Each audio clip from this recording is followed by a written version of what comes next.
Some dude with dreads gets his whole face rearranged by a single glorious punch. Our boy stands over the goon squad he just dropped, ready to start asking questions. He calls them out for shaking down the poor kid he literally just gave that money to. The main trash bag starts bowing, but our guy ain't hearing any of that fake apology. The whole crew bolts while our boy just watches, knowing he's the baddest dude here. He gives the money back to the little girl, telling her to head home already. Our guy gives her a head pat and some big bro advice. What a softie deep down. He walks off feeling pretty good about himself, leaving the alley behind. But then the kid starts screaming for him like she's about to get abducted. Our boy turns around, completely clueless about the sketchy-ass Jeep pulling up behind him. And just like that, our boy gets absolutely deleted by Truck Kun, the isekai god. Our guy Kai hits us with the ordinary college student line. Yeah, sure you are, buddy. He wakes up to some blue-haired lolly giving him the weirdest CPR I've ever seen. This girl Ai is just happy her master is back, like this is a normal Tuesday. Kai is rightfully trying to escape this clingy shadow girl who just introduced herself. She explains she healed him with her bodily fluids, and I think our boy just died again. Kai's trying to process getting healed by spit, being in a desert, and having a shadow loli. Shadow loli Ai drops the lore bomb. Welcome to the shadow world, my dude. Apparently this is the afterlife for people who died with major regrets, so basically Twitter. And in this world, your shadow becomes your ride or die companion. Things just got weird. Kai is absolutely losing it because his shadow is a lolly and not some edgy demon. Our boy tries to dip, claiming he's just gonna walk home to mommy like a lost kid. He finally looks down and realizes his actual shadow is MIA because she's standing right there. The oh shit moment finally hits him as he realizes this isn't just a bad dream. Kai gets real creepy, trying to sweet-talk the escape route info out of Shadow Loli Ai. With a single rumor to go on, he snatches her up and decides to speedrun the afterlife. He scoffs at the idea of danger, completely forgetting he just got flattened by a car. The desert immediately answers his question with some giant world-ending beetle claws. Kai is forced to eat his words as he dodges what looks like certain death. And his protector Ai is already caught, screaming her head off about scary bugs. And of course, some creepy grandpa shows up out of nowhere to monologue about stealing his Shadow Loli. Kai starts yelling at the old man, who's just chilling on his giant scorpion like a Bond villain. The old man drops the lore. You lose your shadow here, you get permanently deleted from existence. He keeps yapping about how eating shadows is the local version of a protein shake for power and life. Apparently, Shadow Loli Ai is a gourmet meal because she's humanoid, and this geezer is hungry. Our boy tries to hit him with a shonen justice speech, and the villain is genuinely confused by the concept. Creepy grandpa just laughs, pulling out the classic survival of the fittest excuse for being a dick. And then he immediately gets impaled mid-laugh because there's always a bigger fish. A new mummy-looking dude on a giant lizard just stole his kill and his catchphrase. This bandage freak literally says, "I'll remember that," like he's taking notes on how to be a better villain. The new bandage freak has his giant lizard swallow the whole damn situation, I included. Mummy dude starts dropping the digestion timer, basically telling Kai his loli has 3 minutes to live. Our boy Kai finally taps into his inner shonen protagonist, getting all glowy and pissed off. And the mummy freak is completely shocked, like he's never seen the main character power up before. Kai goes full rage mode, demanding his Shadow Loli back with a supercharged fist. He lands a hit right on the lizard's dome, screaming for his Shadow Loli back like a true simp. Both the mummy and the grandpa who should be dead are absolutely losing their minds at this. Our boy literally punched a kaiju into the sky, leaving a damn crater where it used to be. Mummy dude is actually laughing, impressed by the power but still talking mad shit from the sidelines. And of course the big lizard is back for round 2 because nothing is ever that easy. Mummy dude is already calling the fight over, clearly underestimating the power of friendship and rage. And creepy grandpa is back, forming a temporary alliance with Kai to take down the bandage freak. The old man goes for the kill, but mummy dude just stands there like he's waiting for a bus. Creepy grandpa gets digitally deleted from existence mid-swing, guess his subscription to life expired. Mummy dude explains the rules. Your shadow dies, you die. Now he's trying to speedrun the process for Kai. Our boy Kai is literally trying to German suplex a kaiju to stop it from digesting his loli. The bandage freak is still monologuing about how strong Kai is, but says time's up. Classic villain mistake. Kai goes Super Saiyan Blue again, screaming about saving Ai while the villain keeps running his mouth. He stomps the ground so hard the lizard starts having a seizure, finally shutting the mummy up. And a giant fucking laser beam just shoots out of the lizard's stomach. Looks like Ai is making a dramatic exit. Ai pops out of the lizard's gut, more worried about the ick factor than the fact she was almost digested. Our boy Kai is back to playing the cool big bro, comforting his Shadow Loli after she almost got eaten. Ai explains her mouth laser has 2 settings, stun and kill, but it runs on a battery. Kai pats her on the head, promising to be her bodyguard while she recharges her ultimate move. Mummy Dude gets digitally deleted, absolutely fuming that he lost to a guy on his first day. With the coast clear, our heroes look out at the endless desert, wondering what the hell to do now. Kai throws Ai on his shoulder, declaring they're gonna find the exit to this god-forsaken afterlife. But of course, some new jacked-up villain in a cloak was watching the whole thing from a distance. This new psycho is already planning on snitching to his boss about the new genius in town. Kai is absolutely dying on this desert hike while Ai is just vibing, not even breaking a sweat. Kai's trying to ask his shadow if she's hungry, completely forgetting she's, a shadow. Our boy is having a full-on meltdown about starvation, while Ai reminds him that shadows don't need snacks. The smell of food hits his nostrils and suddenly our boy's got more energy than a toddler on pixie sticks. He immediately ditches his shadow Loli, choosing the pursuit of a potential mirage burger over common sense. Our boy is booking it towards his meal when a random purple death slash tries to cut him in half. He's forced to do a sick anime dodge, realizing this world doesn't even let you look for food in peace. Both of them are just standing there completely baffled, like, did the desert just try to shank me? Turns out that random slash was a casual attack that literally carved a canyon into the damn desert. Kai is absolutely losing his shit, complaining that all he wanted was a snack, not a fight with Zoro. And of course, the source of the attack is some giant lady in stilettos, because this world just keeps getting weirder. This new sword lady threatens to turn our boy into a kebab, and honestly, she looks like she means it. Kai immediately tries to de-escalate, pulling the "we're just hungry tourist" card like a total dork. She ain't buying his friendly neighborhood act for a second and tells him to get lost. Shadow Loli Ai backs him up, trying to barter for food like her master is a starving puppy. Sword Lady is now suspicious, realizing this hungry newcomer somehow dodged her canyon carving attack. She drops the lore bomb that you have to literally will your own food into existence here. Our boy is completely lost, asking for the tutorial on how to make shadow burgers. She actually gives him the instructions, telling him to vibe with the edgy energy around him. Kai sits down to try and manifest a Big Mac while Ai watches on like a proud mom. And of course, he's a prodigy, sucking up shadow energy like a vacuum cleaner on max setting. Sword Lady is absolutely floored that our boy is a natural-born shadow energy god. Kai gets a big head and decides his first act of creation will be a goddamn steak. And he actually does it, manifesting some mystery meat that has Ai absolutely losing her mind. Our boy is literally crying over his shadow food while Sword Lady rethinks her entire life. They both pass out in a food coma while Sword Lady starts thinking he's the chosen one. Sword Lady, now named Laz, does a complete 180 and invites him to her fortress. And it turns out her fortress is a giant, spiky death castle in the middle of nowhere. Our boy and his Loli are gawking like tourists while Laz gives them the welcome speech. She drops more lore about the wasteland of regrets, which sounds like my high school diary. Apparently, this is the good guy fortress for people who don't eat other people's shadows. Sword Lady Laz explains her spiky fortress is for protection, and Kai's still trying to grasp the Shadow Minecraft logic. Shadow Loli Ai asks why they need walls if they're so strong, calling out the plot holes in their defense strategy. Laz explains that not everyone is a shonen protagonist like Kai, so the plebs have to grind for power the slow way. And speak of the devil, some new dude in full plate armor just clanks into the scene like he owns the place. This new night bro is carrying a whole-ass roasted pig, and Kai's drooling like he's never seen food before.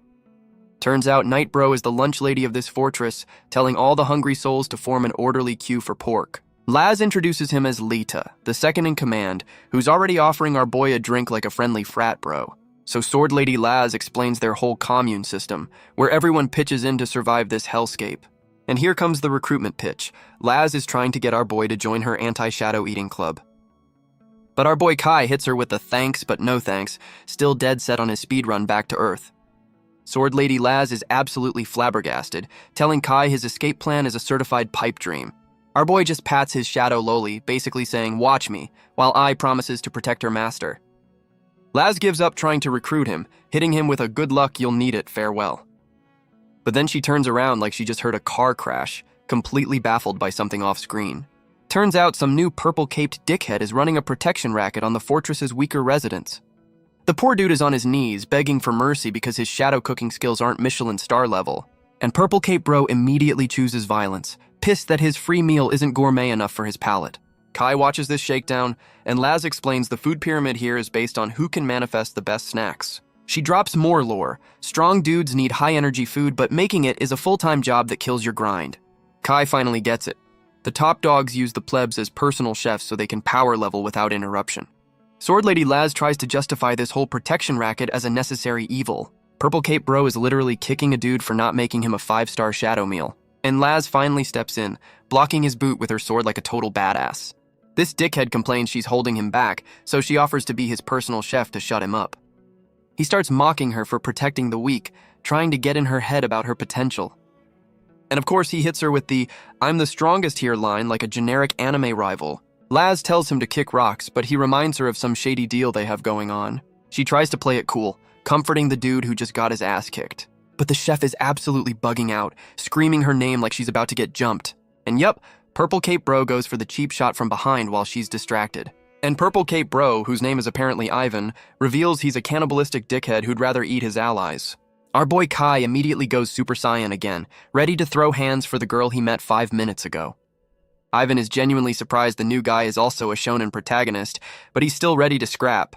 Then this psycho spots Shadow Loli Eye and realizes he's just stumbled upon a 5-star Michelin meal. And just like that, Ivan completely changes his target, laughing like he just won the Shadow Person lottery. He starts pulling out the rulebook, reminding Laz she can't touch Fortress members. What a little lawyer. But our boy is an outsider, so Ivan's found a loophole to legally start eating people. The whole fortress is just watching this go down like it's the season finale of a reality show. Sword Lady Laz is down but not out, trying to talk tough while looking like she just lost a bar fight. Ivan just laughs it off, telling her to enjoy the show while he eats our boy's Shadow Loli. Our boy Kai tries to act tough, telling his Shadow Loli it's go time like he's the main character or something. He immediately charges in solo while I reminds him she's a squishy mage, not a frontline brawler. Our boy immediately trips over his own feet, and I suggest maybe they wait for the actual fighter to recover. Kai starts shaking his lolly, demanding she use her laser, but she hits him with the "it's on cooldown" excuse. Purple Cape Bro Ivan gets tired of waiting and tries to kick them into next week with his Wolverine-ass boots. Our boy is already sweating, realizing his shonen power-up might not be enough to beat this psycho. Ivan starts talking mad shit, asking where all that big talk from 30 seconds ago went. Sword Lady Laz from the sidelines tries to warn them about Ivan's shadow, which is never a good sign. And yup, Ivan's shadow is a giant fucking claw coming down to turn them into paste. Kai is just now learning that shadows can shapeshift, a detail that would have been useful 5 minutes ago. Purple Cape Bro Ivan is doing the whole "you should be honored to die" speech with his Wolverine claws. But some shiny-ass trident comes out of nowhere and C-blocks his attack at the last second. And of course it's Night Bro Lita, here to enforce the "no eating the guests" rule. Even tries to cut a deal, telling Lita to look the other way so he can get his final evolution power-up. Sword Lady Laz from the floor begs Lita not to sell them out, hitting him with the "we're better than this" speech. And Night Bro Lita actually listens, getting all righteous about protecting the fortress's ideals. So Ivan chooses violence, charging Lita while talking shit about him being low on mana from cooking duty. The lunch lady and the local bully are now locked in a glorious weapon clash, trident versus claws. And it looks like Ivan was right, he's already overpowering Night Bro and calling the match over. Holy shit, he literally just shattered the dude's weapon, leaving Night Bro completely stunned and defenseless. Purple Cape Bro Ivan goes for the finisher on Night Bro, looking way too happy about it. And our boy Kai dives in to take the Wolverine claws to the chest for the dude he just met. Ivan is completely stunned as Shadow Loli Eye's mouth laser makes a surprise comeback, blasting him point blank. Our boy and Night Bro are in a very questionable position on the floor, asking if they actually won. Nope, Purple Cape Bro just tanked the laser and is now radiating pure, unadulterated rage. He hits them with the classic "you almost had me" villain speech before promising to eat them. This psycho immediately charges again, trying to turn our two bros on the floor into a kebab. Our boy Kai stops the injured Night Bro, telling him to sit back and watch the master work his magic. And Ivan gets absolutely decked by an invisible attack, sending him flying like a ragdoll. Turns out Sword Lady Laz is back on her feet, and Ivan is completely baffled how she recovered so fast. Shadow Loli Eye reveals she's the party's white mage, and Laz hits Ivan with the ultimate "I'm not mad, just disappointed" line. We get a flashback to when Purple Cape Bro, Sword Lady, and Night Bro were the original 3 musketeers. Back then, Ivan was the one hyping up the squad, talking mad shit about protecting his friends. And they weren't just talking, the OG trio was out here running fades on the entire desert. But after all that winning, they hit the classic "what now?" existential crisis, which is always a bad sign. So Ivan steps up with the brilliant idea to build a whole-ass fortress in this hellscape. Sword Lady Laz and Night Bro were totally on board with his plan to build a safe zone for everyone. He even did the whole "join my cause" handshake like a true shonen protagonist. What a fraud. And we're back to the present with Night Bro Lita calling him out for betraying their whole damn dream. Ivan hits her with the "I'm too far gone" villain speech and basically begs her to end his subscription to life. Sword Lady Laz gives her ex-bestie the get lost or die speech, but he's still talking shit from the floor. She literally turns her back on him, hitting him with the coldest "just leave" I've ever seen. Purple Cape Bro Ivan starts dropping cryptic warnings like a Bond villain who just lost the first fight. This psycho starts laughing about his villain origin story, blaming it all on fate like a total edgelord. He drops the lore bomb. This whole world is a farm run by 10 god-tier bosses, and they're all just cattle. Ivan explains their whole power leveling grind is just them getting fattened up for the slaughter. Turns out this dude got a promotion to middle management for the bad guys after winning a fight. Sword Lady Laz tries to hit him with the power of friendship, but Ivan's already deep in his villain arc. Just as things get emotional, some menacing sound effect starts playing, because the plot never sleeps. A giant fucking Stargate just opens up on their wall, and everyone realizes their safe zone just expired. And of course, the middle manager is a creepy-ass clown who just popped up on their TV. Creepy Clown Bro lays out the rules for this new tower defense game: win and get a prize. But if they lose, they're on the menu. And he says this with a thumbs up. What a dick. Our boy and the whole squad are just standing there, completely shook by this Hunger Games announcement. Purple Cape Bro Ivan, from the floor, basically says, "I told you so," confirming they're all just toys. Our boy Kai is already spiraling, asking the important questions like, are we all gonna die? Sword Lady Laz is already talking about using her secret trump card, because of course she has one. She's trying to get through to her ex-bestie Ivan, asking if he turned evil just because he lost hope. She hits him with the power of friendship speech, trying to get the old squad back together for one last ride. Ivan laughs it off, but agrees to the suicide mission. Guess the villain arc was just a phase. Our boy Kai officially joins the squad, and Shadow Lowly Eye is right there to back him up like a true ride or die. The whole crew, including the newly reformed Purple Cape Bro, rolls out to give these guests a warm welcome. And 24 hours later, the B-team villains arrive. Some blonde with a hammer, a bald meathead, and a sketchy dude on a turtle. Hammer Girl is already complaining about getting a sunburn while confirming they're just here on a demolition job. The new goon squad casually strolls up to the front gate, and yes, their ride is a fucking turtle. They bust in expecting a fight, and Hammer Girl is already asking for a surrender like she owns the place. But the whole fortress is a ghost town, and the sketchy dude on the turtle is the first to smell a rat. The turtle rider immediately calls out the trap because of course the quiet, sketchy one is the brains of the operation. And right on cue, the walls try to turn them into human pincushions with a classic arrow barrage. But this new squad just scoffs, blocking the whole volley like it's a light drizzle. This is gonna be a long day. Hammer Girl just bats the arrows away with her giant mallet like she's playing whack-a-mole. And Sketchy Turtle Bro uses his pet to create a windshield because of course he does. Meanwhile, Bald Meathead just tanks the arrows with his bare chest, not even flinching.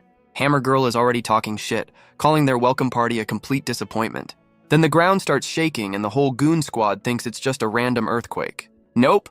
That's just the real trap going off with a massive explosion in the middle of the fortress. Hammer Girl is officially pissed, but stops mid-rant when she spots something flying at her, and a bunch of giant fucking dish racks just fall out of the sky to trap them.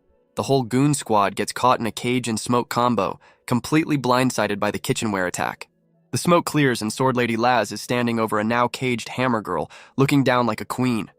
Purple Cape Bro Ivan squares up with Bald Meathead, ready for his redemption arc cage match. Meanwhile, our boy and his crew are stuck fighting the sketchy dude on his battle turtle.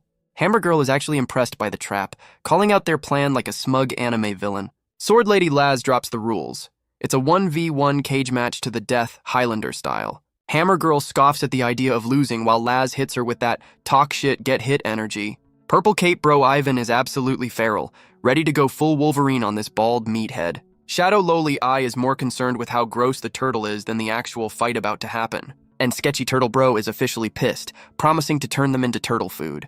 Night Bro Leda suggests the brilliant strategy of using our boy as bait, and Kai is not having it. But our boy Kai ignores him and just charges in like a moron, choosing violence over tactics. Shadow Lowly Eye is acting as his personal fight game navigator, calling out the enemy's moves. Our boy is completely lost, asking for clarification like she's giving him IKEA instructions.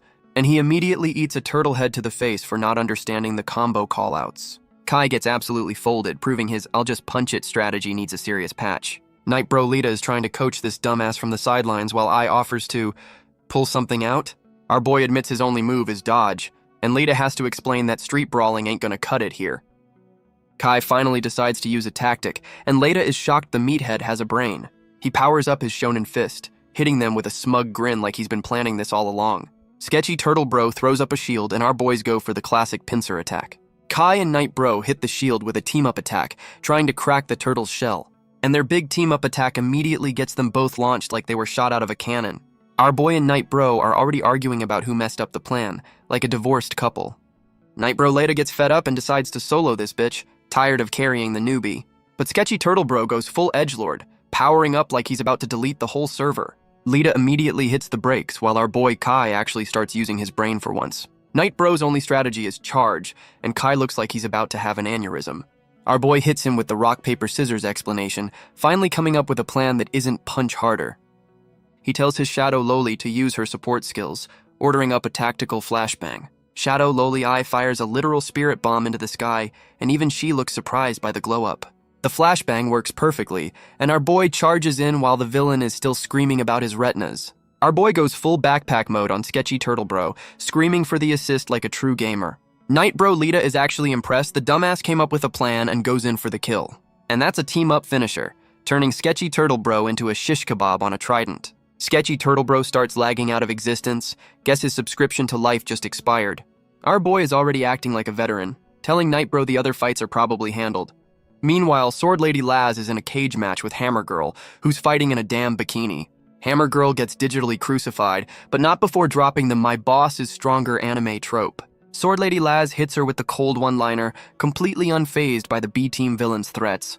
The squad regroups, feeling pretty good about their 2-0 victory, and asks where their emo friend is. And Purple Cape Bro Ivan walks in to announce he got his ass handed to him by Bald Meathead. Purple Cape Bro Ivan explains that Bald Meathead just logged out of existence mid-fight, which is somehow worse than losing. Sword Lady Laz is absolutely losing it, realizing the third assassin is probably some invisible bullshit character. The squad does a quick headcount and realizes they're still short one bad guy, and Hammer Girl's loot is still on the floor. Our boy Kai finally connects the dots. Bald Meathead was just a shadow summon, and the real third assassin is still lurking. And right on cue, Purple Cape Bro Ivan gets absolutely deleted by a cheap shot from an invisible enemy. Ivan is on the ground screaming about getting jumped by a ghost while the squad is on high alert. The invisible enemy starts blowing up the scenery from a distance, just flexing on them for fun. Sword Lady Laz realizes they're not in a fight, they're being hunted, and she is not having a good time. Purple Cape Bro Ivan is back on his emo shit, telling everyone to just lie down and accept their fate. Our boy Kai has had enough of the doom and gloom, deciding to shut Ivan up with a swift kick to the face. The squad is completely baffled by our boy's sudden main character energy after he just drop-kicked their friend. Purple Cape Bro, Ivan finally realizes the new guy isn't a local, which explains the plot armor. Our boy hits them with the "if I give up, we all die" speech, officially taking over this whole operation. Kai tries to relate to the locals, completely ignoring the fact he got here yesterday and they've lived in hell. He goes full Naruto, pointing at the emo kid and yelling about changing fate like he's read the script. Sword Lady Laz is already falling for his shonen protagonist bullshit, calling him a natural-born leader. And yup, she's fully convinced this dumbass who trips over his own feet is their miracle worker. Meanwhile, the invisible dickhead starts targeting civilians because of course there are children here. Sword Lady Laz is rightfully panicking, realizing their enemy is a coward who attacks random families. Our boy Kai gets that classic "I've got a plan" look, probably involving punching something really hard. Our boy Kai announces he has a plan, grabbing his lolly like he's suddenly a strategist. And his brilliant galaxy brain idea is to play Donkey Kong with a giant fucking barrel. He yeets the barrel off the roof, fully committing to the Looney Tunes ass-kicking strategy. And holy shit, the splash from the barrel actually reveals the invisible enemy's location. Our boy and his loli are celebrating like they just solved a Rubik's Cube with a hammer. The invisible assassin, some long-haired pretty boy, gets caught completely lacking by a surprise attack. He's getting absolutely blasted while riding his giant salamander, which is apparently his shadow. The newly visible dickhead is screaming for them to stop. Guess he can't handle the heat. He looks up at our boy, completely baffled as to how his genius stealth plan got busted. And Kai hits him with the full Sherlock Holmes breakdown, acting like he's had a brain this whole time. The now visible pretty boy is so impressed he offers our boy a job, like this is a LinkedIn request. Kai calls him out for killing his friends, but this psycho just scoffs at the idea of having any. He hits them with the classic "join the winning team" pitch, where the only rule is to eat or be eaten. Then he tries to peer pressure Purple Cape Bro, telling him justice is for chumps and survival is the only W. Our boy asks about the civilians, and this dickhead calls them literal livestock who get deleted if they're useless. Kai gives his shadow loli a head pat, getting ready to give the most predictable hell no in history. And the villain is already celebrating, thinking our boy is about to join his evil little boy band. But our boy hits him with the most dramatic "I refuse" ever, completely shutting down the job offer. Sword Lady and Night Bro are hyped, backing him up like the Power Rangers assembling for the first time. The pretty boy villain drops the nice act, basically saying, "Fine, be my food then," and we're back to violence. Our boy Kai is still playing strategist, yelling about using colored water to counter the invisibility cloak. And pretty boy hits them with the "you underestimate my power" speech, revealing he's a captain or something. He orders his six-eyed lizard to go full kaiju mode, and this thing looks ready to level the city. The lizard immediately starts rampaging, and all the civilians are running for their lives like a Godzilla movie. Pretty boy is just chilling, ordering his pet to turn their entire safe zone into a pile of rubble. Our boy and the squad are watching their home get wrecked, completely clueless on how to stop this thing. Sword Lady Laz drops the strategy. Its belly is the weak spot, but someone needs to be the bait. And Purple Cape Bro Yvonne volunteers for the suicide mission, ready for his big redemption arc moment. Sword Lady Laz gives him the "don't you dare die" threat as he walks off to be kaiju bait. And she hits him with the power of friendship, calling him a comrade as he goes off to probably die. Purple Cape Bro Ivan goes full Leroy Jenkins, screaming at the kaiju that he's the main course. Pretty boy just scoffs, ordering his pet to eat the emo kid like he's a damn appetizer. Ivan is still screaming about taking them down with him, fully embracing his redemption death flag. But he pulls a fast one, yeeting his daggers at the master, not the pet, and Pretty Boy is genuinely surprised. The lizard just licks the attack away while Pretty Boy talks shit, completely missing the point of the distraction. And Sword Lady Laz pops up from behind with a smug, "You thought," ready to end this man's whole career. She hits him with a glowing cross slash, screaming about how they're not just B-list characters. The attack lands, and Pretty Boy is absolutely stunned he just got marked for death by the side character. This psycho starts monologuing about his healing factor, about to eat Laz to get his health bar back. But our boy Kai steps in, yelling that the buffet is officially closed for business. Our boy and Night Bro are playing tug of war with a lizard's tongue to save Sword Lady, and the lizard's tongue gets sliced clean off. Guess that's one way to stop a snack break. Pretty Boy starts lagging out of existence, absolutely fuming that his 5-star meal got canceled. The whole squad is passed out in the rubble, wondering how the hell they're gonna survive round 2. Our boy starts his motivational speaker arc, asking the survivors if they're cool with being on the menu. He goes full Naruto again, telling everyone to get up because he's speedrunning this afterlife or dying trying. And so begins their epic Oregon Trail journey across the desert, now with 100% more existential dread. The whole caravan comes to a halt, probably for a bathroom break or another random ambush. And of course, some new creepy grandpa with a pet frog shows up to announce this is their final destination. One of the new red shirts is already panicking, realizing their new tour guide is actually a serial killer. And the creepy frog grandpa immediately gets betrayed by some new cloaked psycho with a six-pack. The cloaked psycho folds the old man with a single swipe, not even bothering to say sorry. The rest of the grandpa's crew tries to book it, but the new villain is just floating there menacingly. This psycho hits them with the classic, "Where do you think you're going?" line with the smuggest grin ever. And he walks away from the pile of bodies like he just took out the trash. What a complete dickhead. Meanwhile, our boy Kai is passed out on a horse, while his lolly tries to wake him up for the training montage. Kai starts shaking his shadow lowly, screaming about his near-death experience like a total drama queen. Sword Lady Laz and Night Bro give him a performance review. Great potential, zero skill, time for a training arc. And training is just Sword Lady trying to slice him in half while he panics for his life. Our boy is rightfully complaining about the murder training while Laz hits him with the "what doesn't kill you" speech.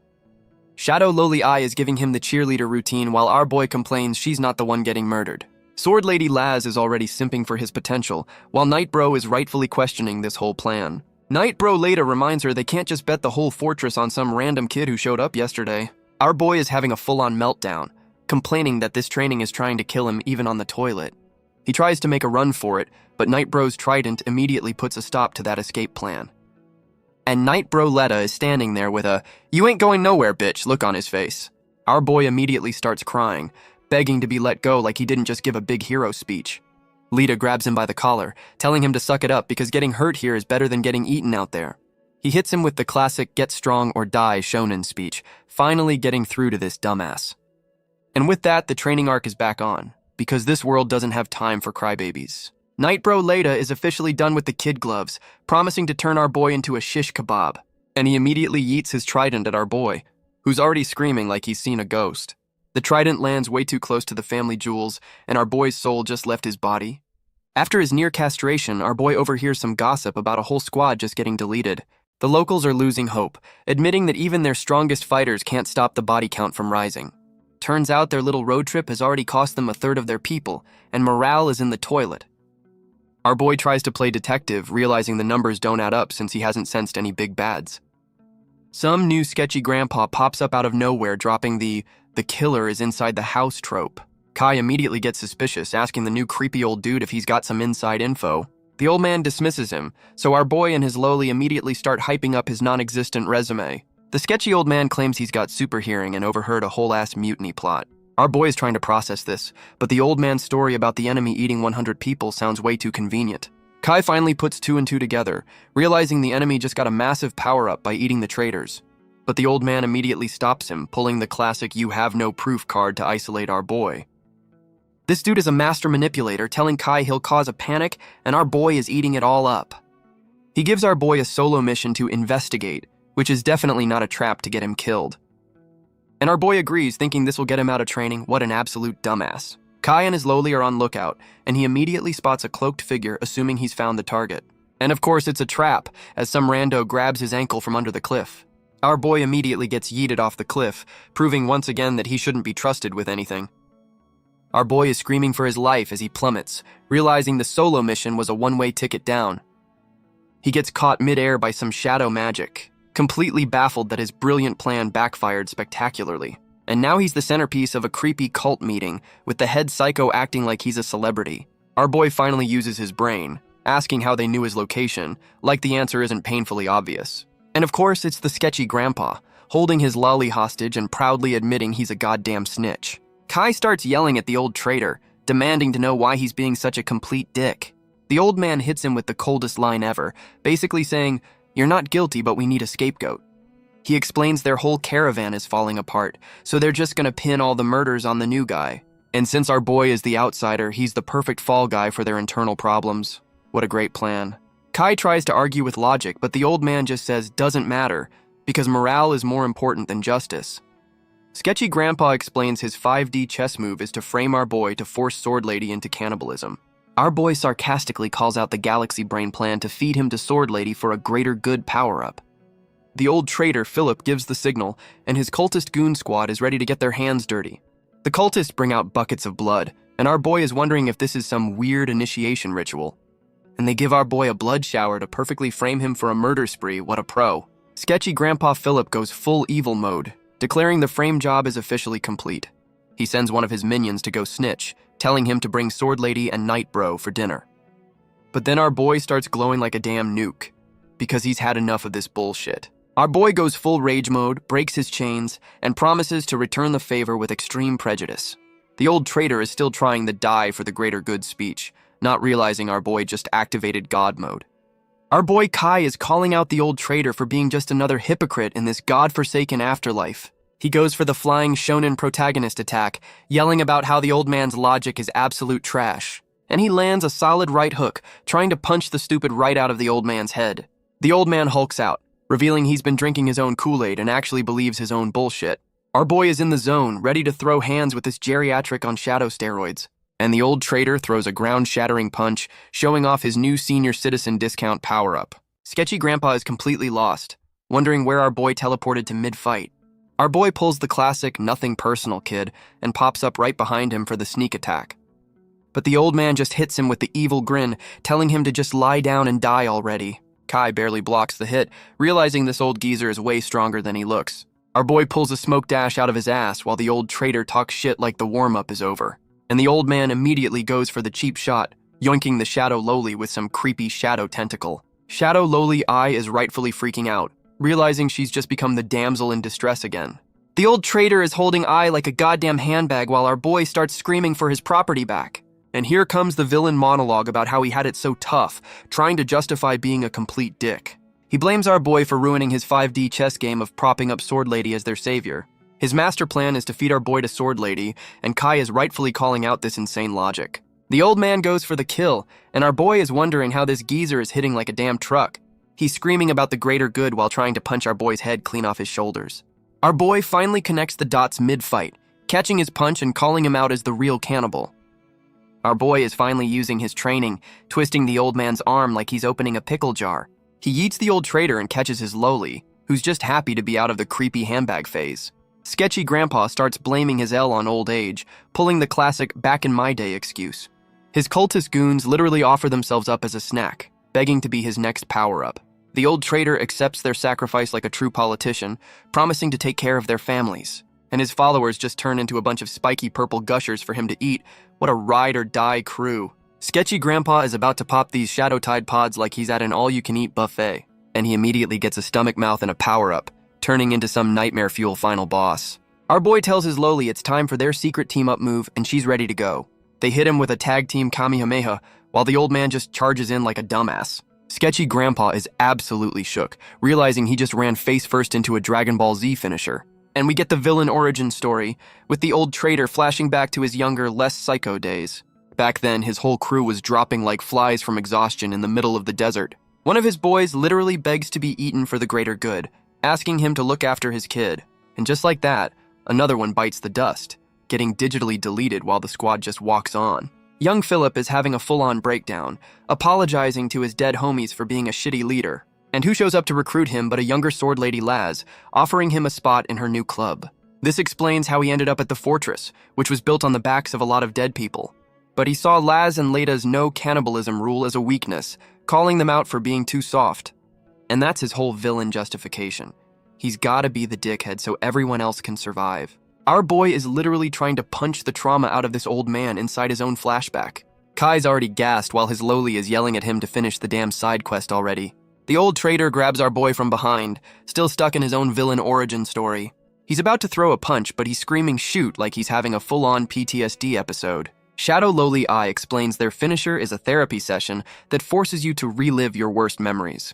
And the old man is completely lost in the sauce, screaming about how he'll kill anyone for his dream. He immediately gets a sword through the chest. Guess his dream just got permanently canceled.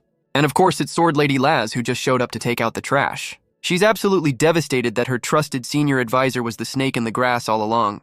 The old traitor hits them with the "I did it for you" speech, trying to justify his cannibalistic retirement plan. The old traitor is still trying to sell his cannibalism timeshare with his dying breath. We get a flashback to Night Bro simping for Sword Lady, telling her to stay back because she's the chosen one. And a younger, less emo Ivan calls out the plan, asking why the team's carry isn't getting the XP. Night Bro drops the lore. You gotta eat your own class type or you'll nerf your stats. But he hits them with the fine print. Cannibalism turns you into a monster, so pick your poison. He tells Ivan he's built different and shouldn't eat people, right as their boy finally uninstalls life. And we're back to the present, where Night Bro hears the sound of the plot demanding more violence. A whole-ass monster mash just rolls up, featuring King Kong, Cerberus, and a giant nope spider. Our boy and Sword Lady see the dust cloud, and she immediately calls it a Shadow Beast rampage. Sword Lady explains that sometimes your Pokemon decides to eat you and go on a murder spree. Night Bro Lita is already connecting the dots, wondering if the old traitor's death triggered this whole zoo escape. Some new red shirts are panicking because the kaiju are beelining for the main caravan. The B team is doing the only smart thing they can, running for their damn lives.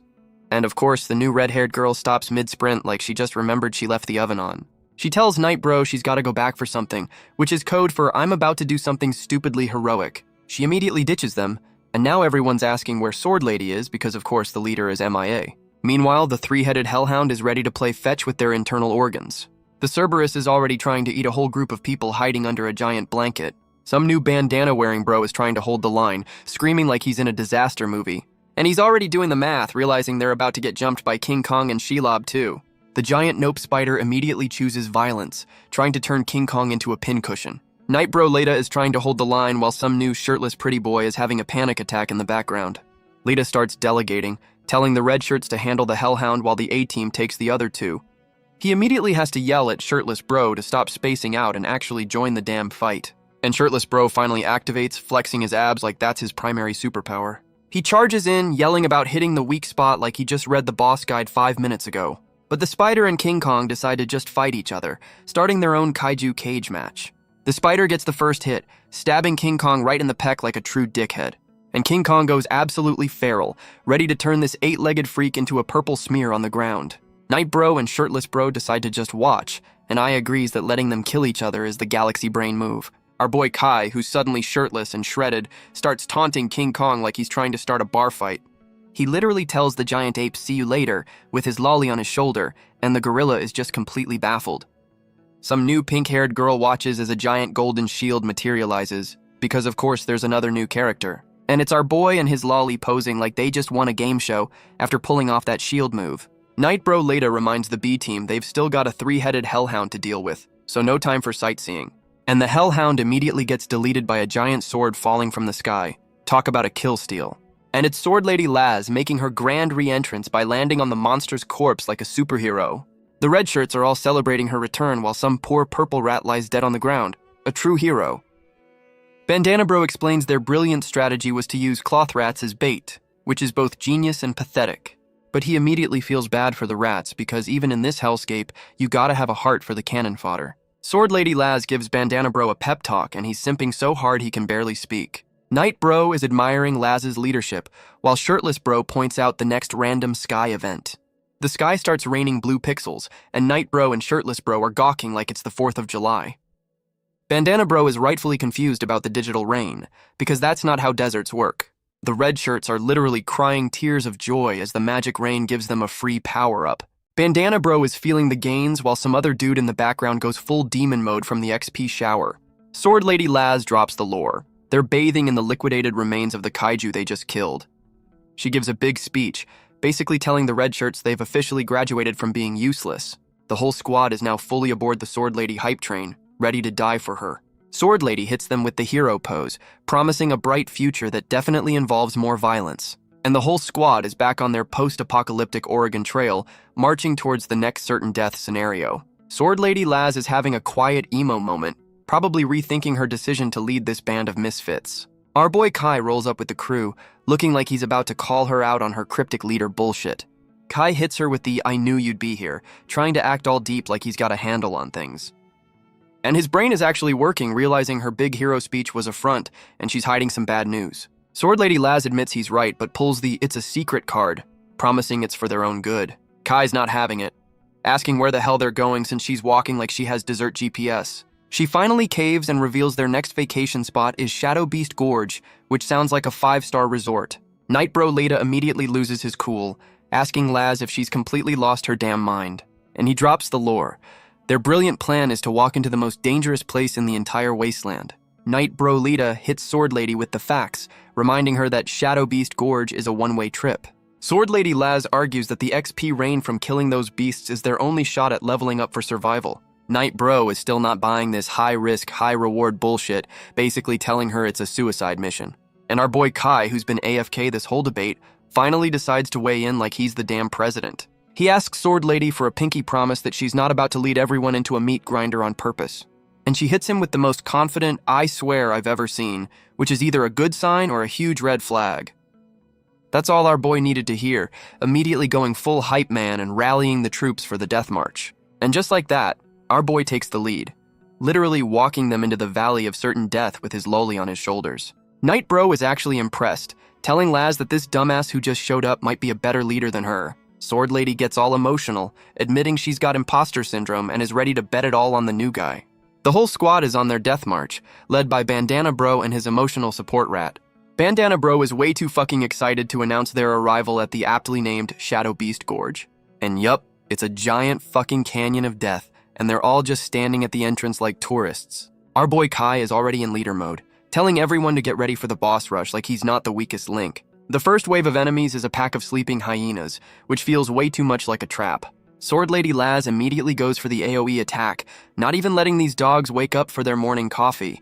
And she just blends a whole pack of them with one flashy move, because she's the only one who's actually high level here. Laz and Night Bro realize these hyenas are fighting like silent NPCs, which is never a good sign in a video game. Our boy volunteers to scout ahead, because his brain is still on vacation and he loves walking into traps.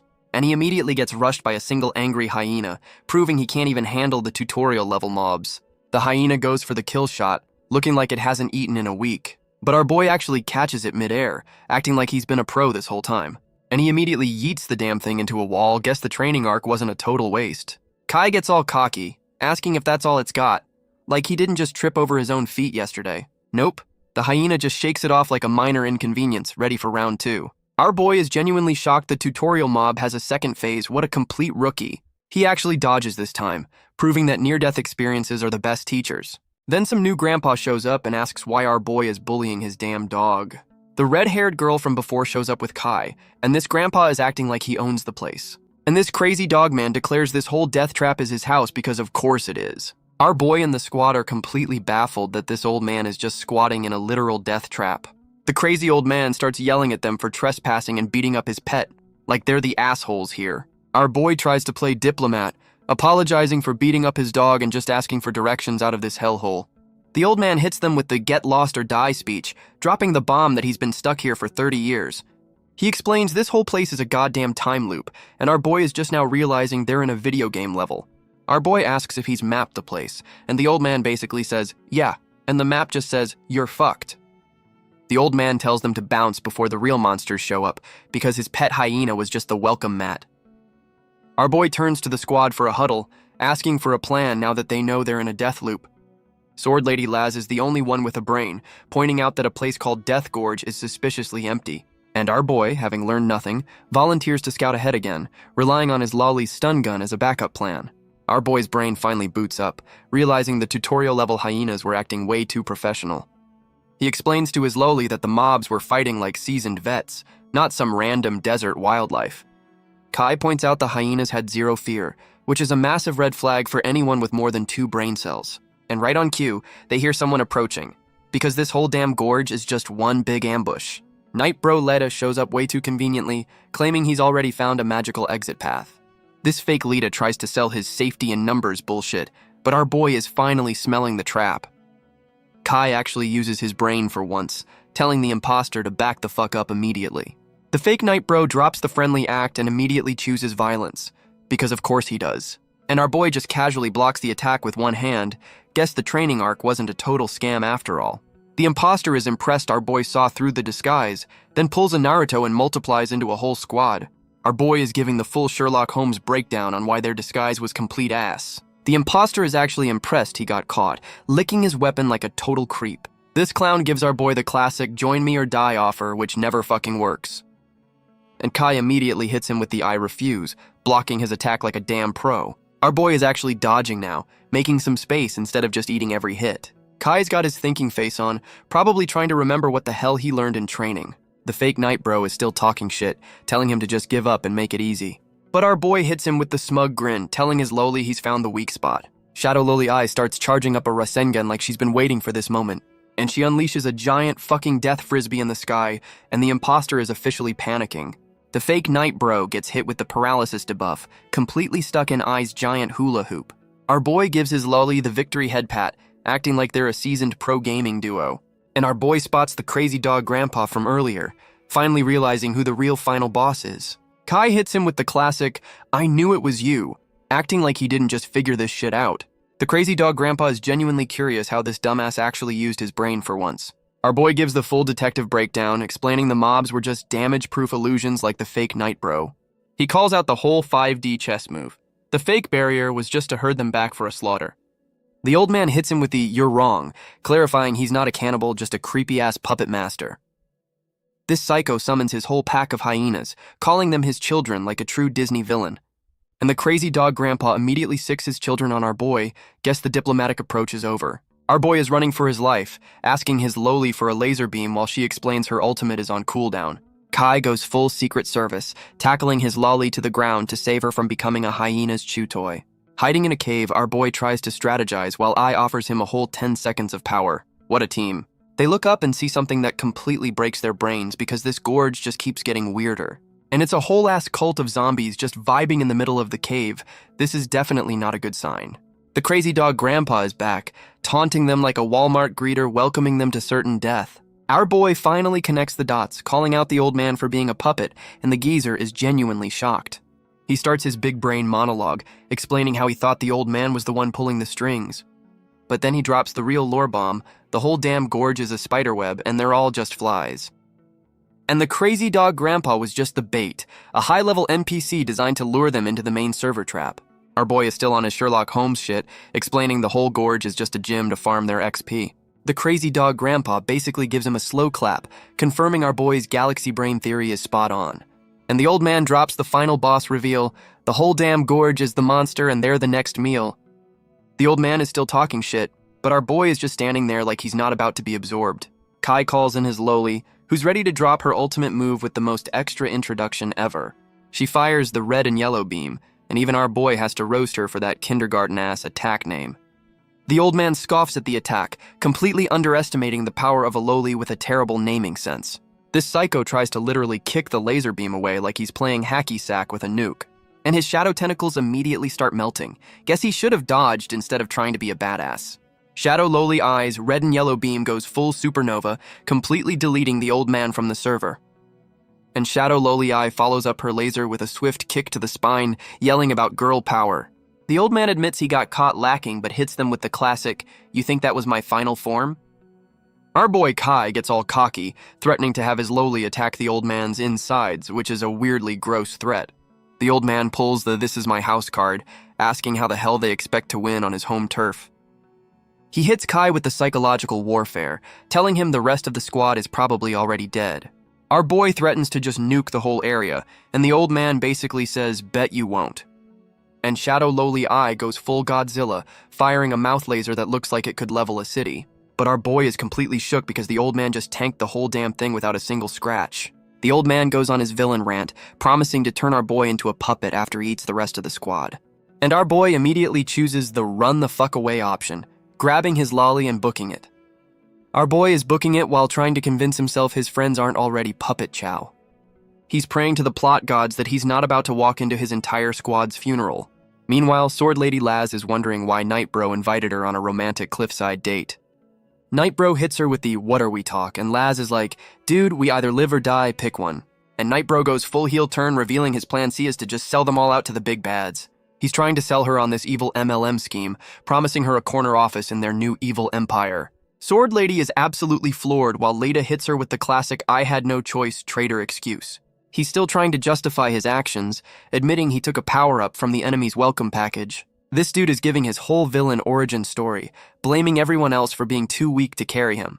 And he hits her with the final offer, begging her to join his new evil boy band so they can live freely. Sword Lady Laz hits him with the "I'm not mad, just disappointed" speech, trying to reason with the new edgelord. And Nightbro's brilliant counter-argument is to threaten to cut off her limbs. What a great guy. She goes for the attack, but he just swats it away like it's nothing, showing off that new villain power-up. Then he just stands there and takes a hit to the face, looking all sad like he just got dumped via text. Sword Lady is completely baffled he didn't dodge, immediately hugging the guy who just threatened to dismember her. And he drops the ultimate Uno reverse card. His whole betrayal was a 5D chess move to get her to eat him. She's begging him not to die, dropping the lover's bomb like this is the final episode of a soap opera. Nightbro is literally telling her to hurry up and eat him, which is the most metal "I love you" I've ever seen. Sword Lady has a full-on breakdown, admitting she's the one who led them into this death trap in the first place. And he gives her the final simp speech from his deathbed, telling her to get her shit together and win. Sword Lady Laz is having her full-on dramatic movie moment, screaming over Nightbro's body, and she immediately books it with his corpse because ain't nobody got time for a funeral in a death trap.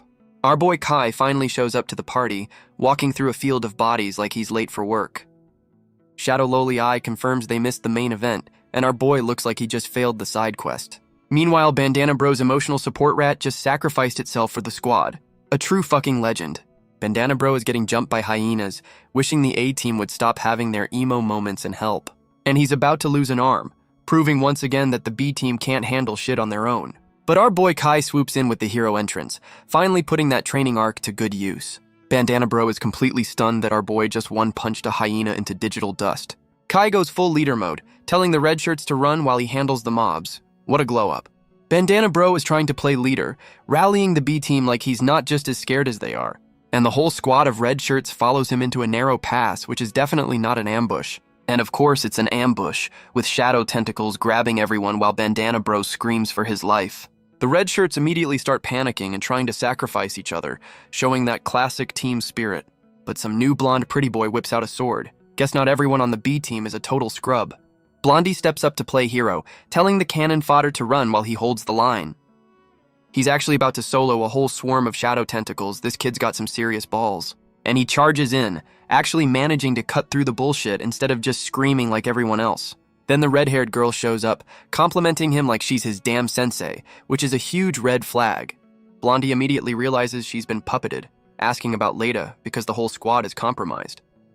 The puppeted red-haired girl drops a bombshell, claiming Nightbro was the cannibal and she had to put him down.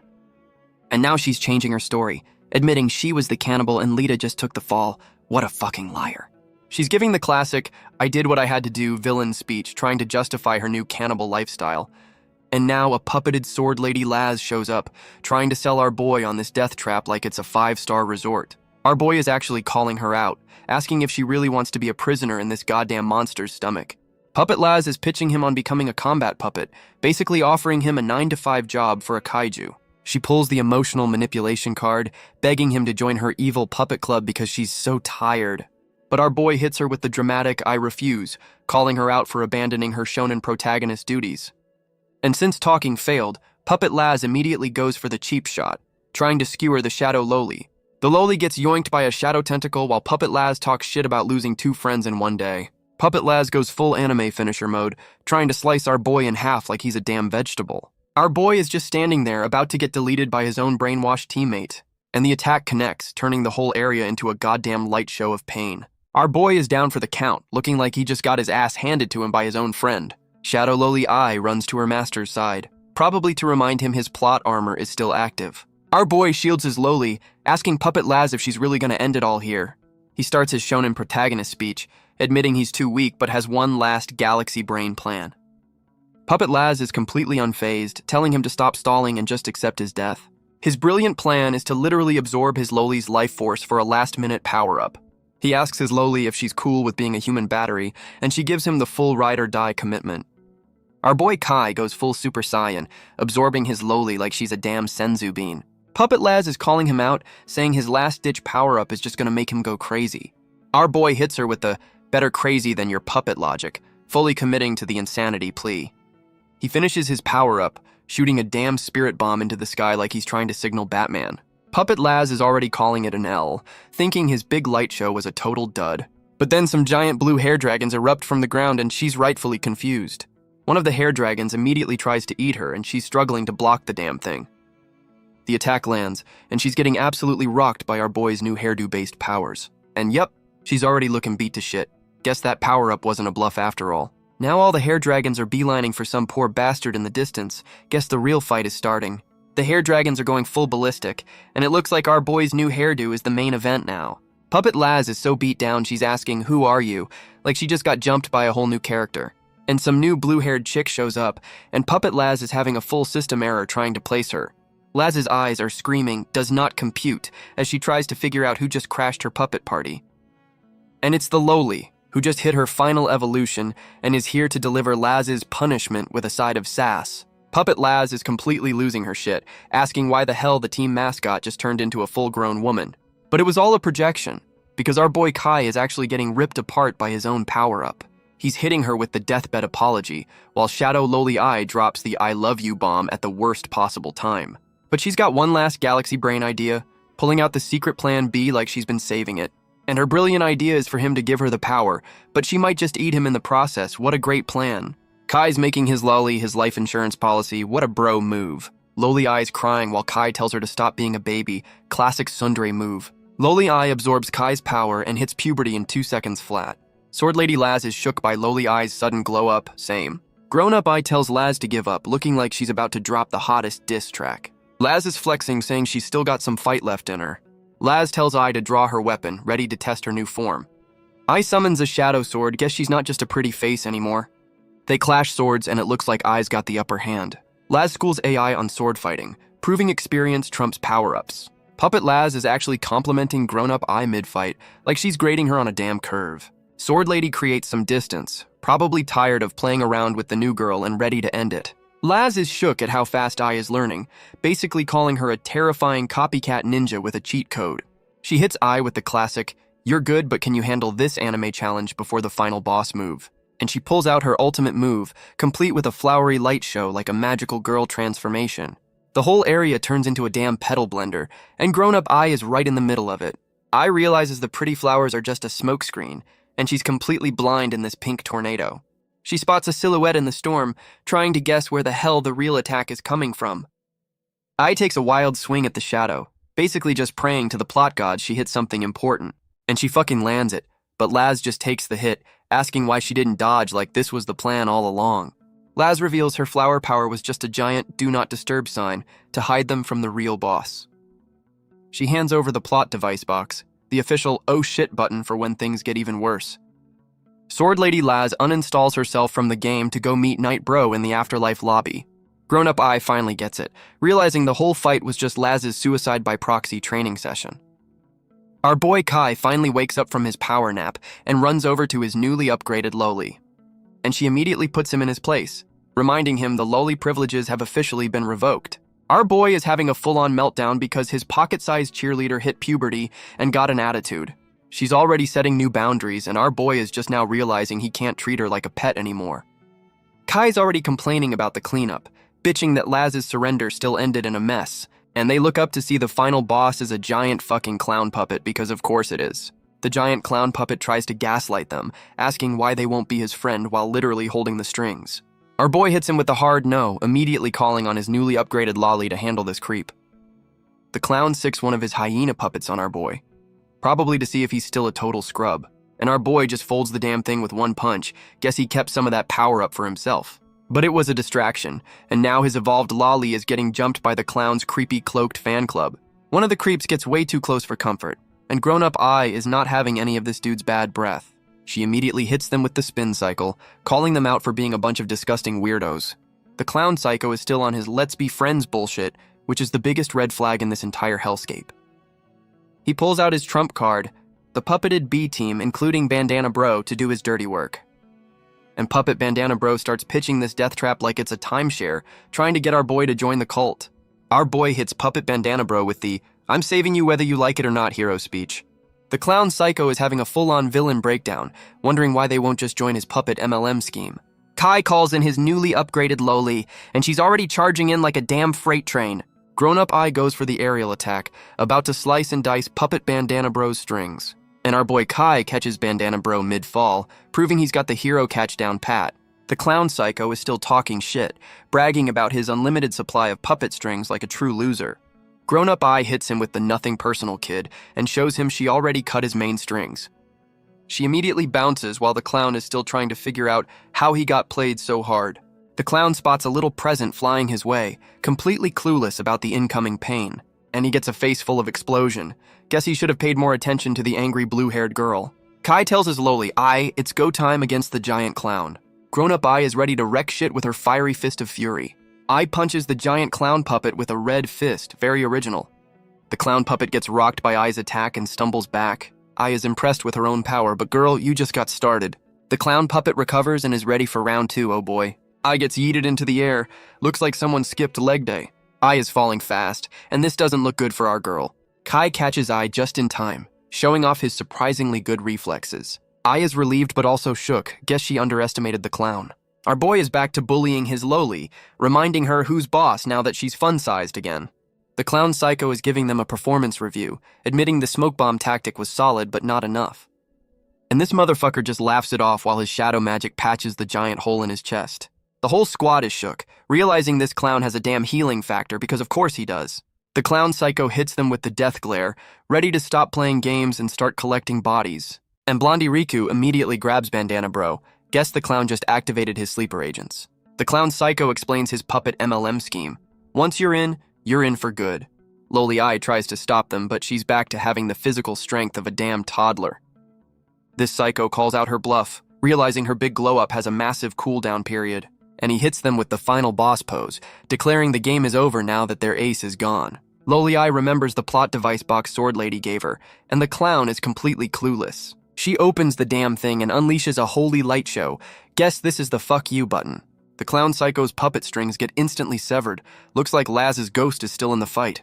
This psycho is absolutely livid, realizing he just got outplayed by a dead woman's retirement plan. Flashback to Laz explaining her secret weapon wasn't a sword, but this goddamn loot box. She explains the box is a battery pack filled with the souls of everyone who died for the cause. Her original plan was to nuke the boss from the inside, but our boy's crew gave her a better option. Grown-up I promises to carry on her will, as Laz finally logs off for good. And with that, Ai says her final goodbyes, pouring one out for the real MVP of this arc. The Holy Light show just gave Shirtless Bro a power-up, and he's breaking his strings like a damn boss. Shirtless Bro is feeling the gains, absorbing the power of all the dead main characters like a damn sponge. Lowly Eye hits our boy with the emotional support speech, telling him not to fuck up this final gift from the Dead Squad. Our boy Kai goes full shonen mode, summoning a new sword and talking about the power of friendship and hope. He charges in with the ghost of the A-Team backing him up, ready to deliver the final friendship-powered beatdown. And he slices the clown Psycho clean in half, a perfect one-shot that is definitely not too good to be true. The clown Psycho just laughs it off, calling their power of hope cute before he probably reveals his second health bar. This Psycho hits him with the sarcastic, "You win," and our boy is just kneeling there, completely gassed from one attack. Our boy is trying to catch his breath while the clown's body fades, but this victory feels way too fucking easy. And of course it was a trap, as some random laser beam zips past his head because the boss is never dead. The power-up immediately backfires, giving our boy a migraine from hell while his lolly panics. Lowly Eye is having a full-on panic attack because her master's brain just hit the 404 error screen. Our boy is screaming about his head hurting, guess that friendship power-up had some serious side effects. And Bandana Bro is yelling that it's useless, confirming our boy's big finisher was just a flashy firecracker. Bandana Bro drops the lore bomb. The clown was a puppet, and the real boss is some emo bead. He's giving them the "believe in the heart of the cards" speech while our boy is still rebooting. And now Bandana Bro is putting all his faith in the guy who's currently having a system failure. Our boy suddenly teleports to a new area because his brain just decided to load a different save file, and he's immediately watching some Viking wannabe kick the shit out of a dude over a food dispute. The poor bastard is begging for his life, saying they're all gonna starve, but this is not a democracy. The Viking Psycho just says, "then die," proving that customer service in this world is absolute trash. Our boy Kai tries to play hero in someone else's flashback, which is a bold move, and he phases right through the Viking Psycho, realizing he's just a ghost in this cutscene. His brain finally boots up, questioning if he's in a memory or just watching some high-def illusions. The Viking Psycho is on his "your lives are worthless" speech, really selling the whole villain starter pack. He then tries to delegate the bullying, telling the poor bastard to go shake down some other dude for food. And who shows up but the final boss, a purple-haired psycho in a suit with his creepy-ass clown sidekick. This psycho tries to gaslight the victim with some bullshit about music healing the soul. He's whispering sweet nothings about hope, which is villain for "I'm about to ruin your life." The Viking Psycho is getting pissed, demanding they stop the therapy session and hand over the damn food. And just like that, our boy gets teleported again, this time to a cave, because this boss loves changing the map. The Viking Psycho is standing over a pile of bodies, asking why these weaklings even tried to fight him. He's trying to recruit the purple-haired psycho, asking why he'd side with a bunch of damn losers. The purple-haired psycho gives his "for the people" speech while clutching his creepy-ass clown doll. The Viking Psycho is done talking and immediately chooses violence, charging in for the kill. This psycho starts crying blood and apologizing to his clown doll, which is a whole new level of weird. And the purple-haired psycho goes full Dr. Octopus, sprouting a bunch of creepy red tentacles. The Viking Psycho realizes he's surrounded by puppets controlled by these weird-ass piano wires. He's completely unfazed, basically calling out the puppet master's whole gimmick as a cheap party trick. But the psycho reveals his wires are just straws to suck up everyone else's power for a massive boost. And he's screaming his head off, looking like he's about to explode from all that borrowed power. The Viking Psycho is talking shit, saying the purple-haired psycho can't handle the juice. What a classic rookie mistake. And his creepy clown doll is begging him to stop, acting like the damn voice of reason in this psycho fest. The purple-haired psycho pulls the same move as our boy, about to transfer his power and hoping he doesn't get eaten. He hits his clown with the deathbed request, telling him to save the squad. What a surprisingly noble exit. And the clown doll absorbs the power, going full Super Saiyan while his master takes a dirt nap. The clown goes full Gigantamax and the Viking Psycho is rightfully shitting himself, asking why the toy got so big. And the giant clown puppet winds up for the bitch slap of the century, ready to delete this Viking wannabe. Yep, the Viking Psycho just got turned into a modern art masterpiece of red paint. What a way to go. And we're back to the present, where Blondie Riku is screaming that the whole damn memory cave is collapsing. The whole mental server is crashing, and our boy is still stuck in the middle of this goddamn system failure. Our boy's brain finally catches up, realizing the creepy clown doll was the real final boss all along. The clown psycho explains he also got a power-up from his master, but he went feral and ate him. He's claiming to be sane now, ready to fulfill his master's wish, which is villain speak for, "I'm about to do some fucked up shit." This psycho is rebuilding his body with shadow strings, talking about creating a safe haven by enslaving everyone. Our boy argues about freedom, but the clown says his soul is in his eyes and it's time for a goddamn soul battle. And just like that, our boy gets tied up by a bunch of red strings, backed by the clown's whole puppet fan club. The clown psycho hits him with the smug villain face, bragging that he can't lose on his home turf. Our boy tries the therapy no jutsu, asking if his master really wanted him to be a creepy puppet master. The clown is not having it, screaming that he's a good little puppet while yanking our boy in for the kill. Our boy goes for the Hail Mary, charging in with his sword while still tied up like a damn Christmas ham. Our boy actually lands the hit, turning the clown psycho into a goddamn shish kebab with the power of friendship. Kai hits him with the therapy no jutsu again, calling him out for disrespecting his dead master's wishes. The clown psycho is actually having a moment of clarity, realizing he completely fumbled his master's final request. This psycho decides to go out with a bang, promising to dump all his power into the plot device box. And he goes full self-destruct, turning into a damn energy vortex to charge up the loot box. The plot device is now fully charged, and the clown has officially uninstalled himself from the game. Our boy wakes up with a headache, and the B team is just happy he didn't get a full system wipe. And our boy immediately reverts to a child and starts harassing his loli, because of course he does. Bandana Bro reminds everyone that the whole damn level is collapsing, so no time for HR complaints. Our boy is back to normal and in full leader mode, ready to walk them out of this collapsing death trap. 10 days later, and we're already at a funeral for some new red shirt knights in the middle of nowhere. One of the knights reports a whole-ass army is approaching, and they're ready to throw down. The new blue knight general looks ready to turn someone into a shish kebab, no questions asked. And it's our boy and his crew, looking like they just crawled out of a dumpster after a 10-day bender. Our boy admits his big power-up has officially expired, and now he's running on fumes and anxiety. And the B team immediately gets caught in a net, because of course they're the first ones to walk into a trap. The red shirts are screaming for their lives, proving once again they have a single job: get captured. Our boy Kai jumps in to save the cannon fodder, asking why these new knights are being such dickheads. The Blue Knight General hits them with the trespassers will be shot policy. Guess this isn't a tourist spot. But our boy and his loli are already planning their vacation, completely ignoring the death threats for food. Our boy immediately reverts to a child, shaking the knight and demanding to know where the damn snack bar is. The Blue Knight General is not amused and immediately chooses violence, trying to skewer our boy and his loli. Our boy dodges like a pro, asking why the hell they're trying to kill him when they just met. And the Blue Knight General drops the lore. They're getting jumped for being from the wrong side of the tracks. Our boy tries to play diplomat, insisting they're not here to throw hands, just to find a place to crash. The knight hits him with the "it's not you, it's me. No wait, it's definitely you" speech about being different. This dude gives his whole xenophobic TED talk, calling them invaders and saying murder is just their welcome wagon. Our boy is still trying to talk his way out of it, promising they'll be the quietest refugees ever. The Blue Knight General doubles down, saying their very existence is a threat, and our boy is just standing there. Our boy tries to hit him with a logic bomb, pointing out they all have shadows, like that's gonna stop a murder. The Blue Knight General drops the lore, explaining their whole racist system is based on who has shadow pets. He's basically accusing our boy's crew of being energy vampires who are ruining the local economy. And now he's calling them out for being cannibals who eat locals for XP, which is not entirely wrong. This dude is salty as hell that our boy's crew has a cheat code for leveling up while he's been grinding.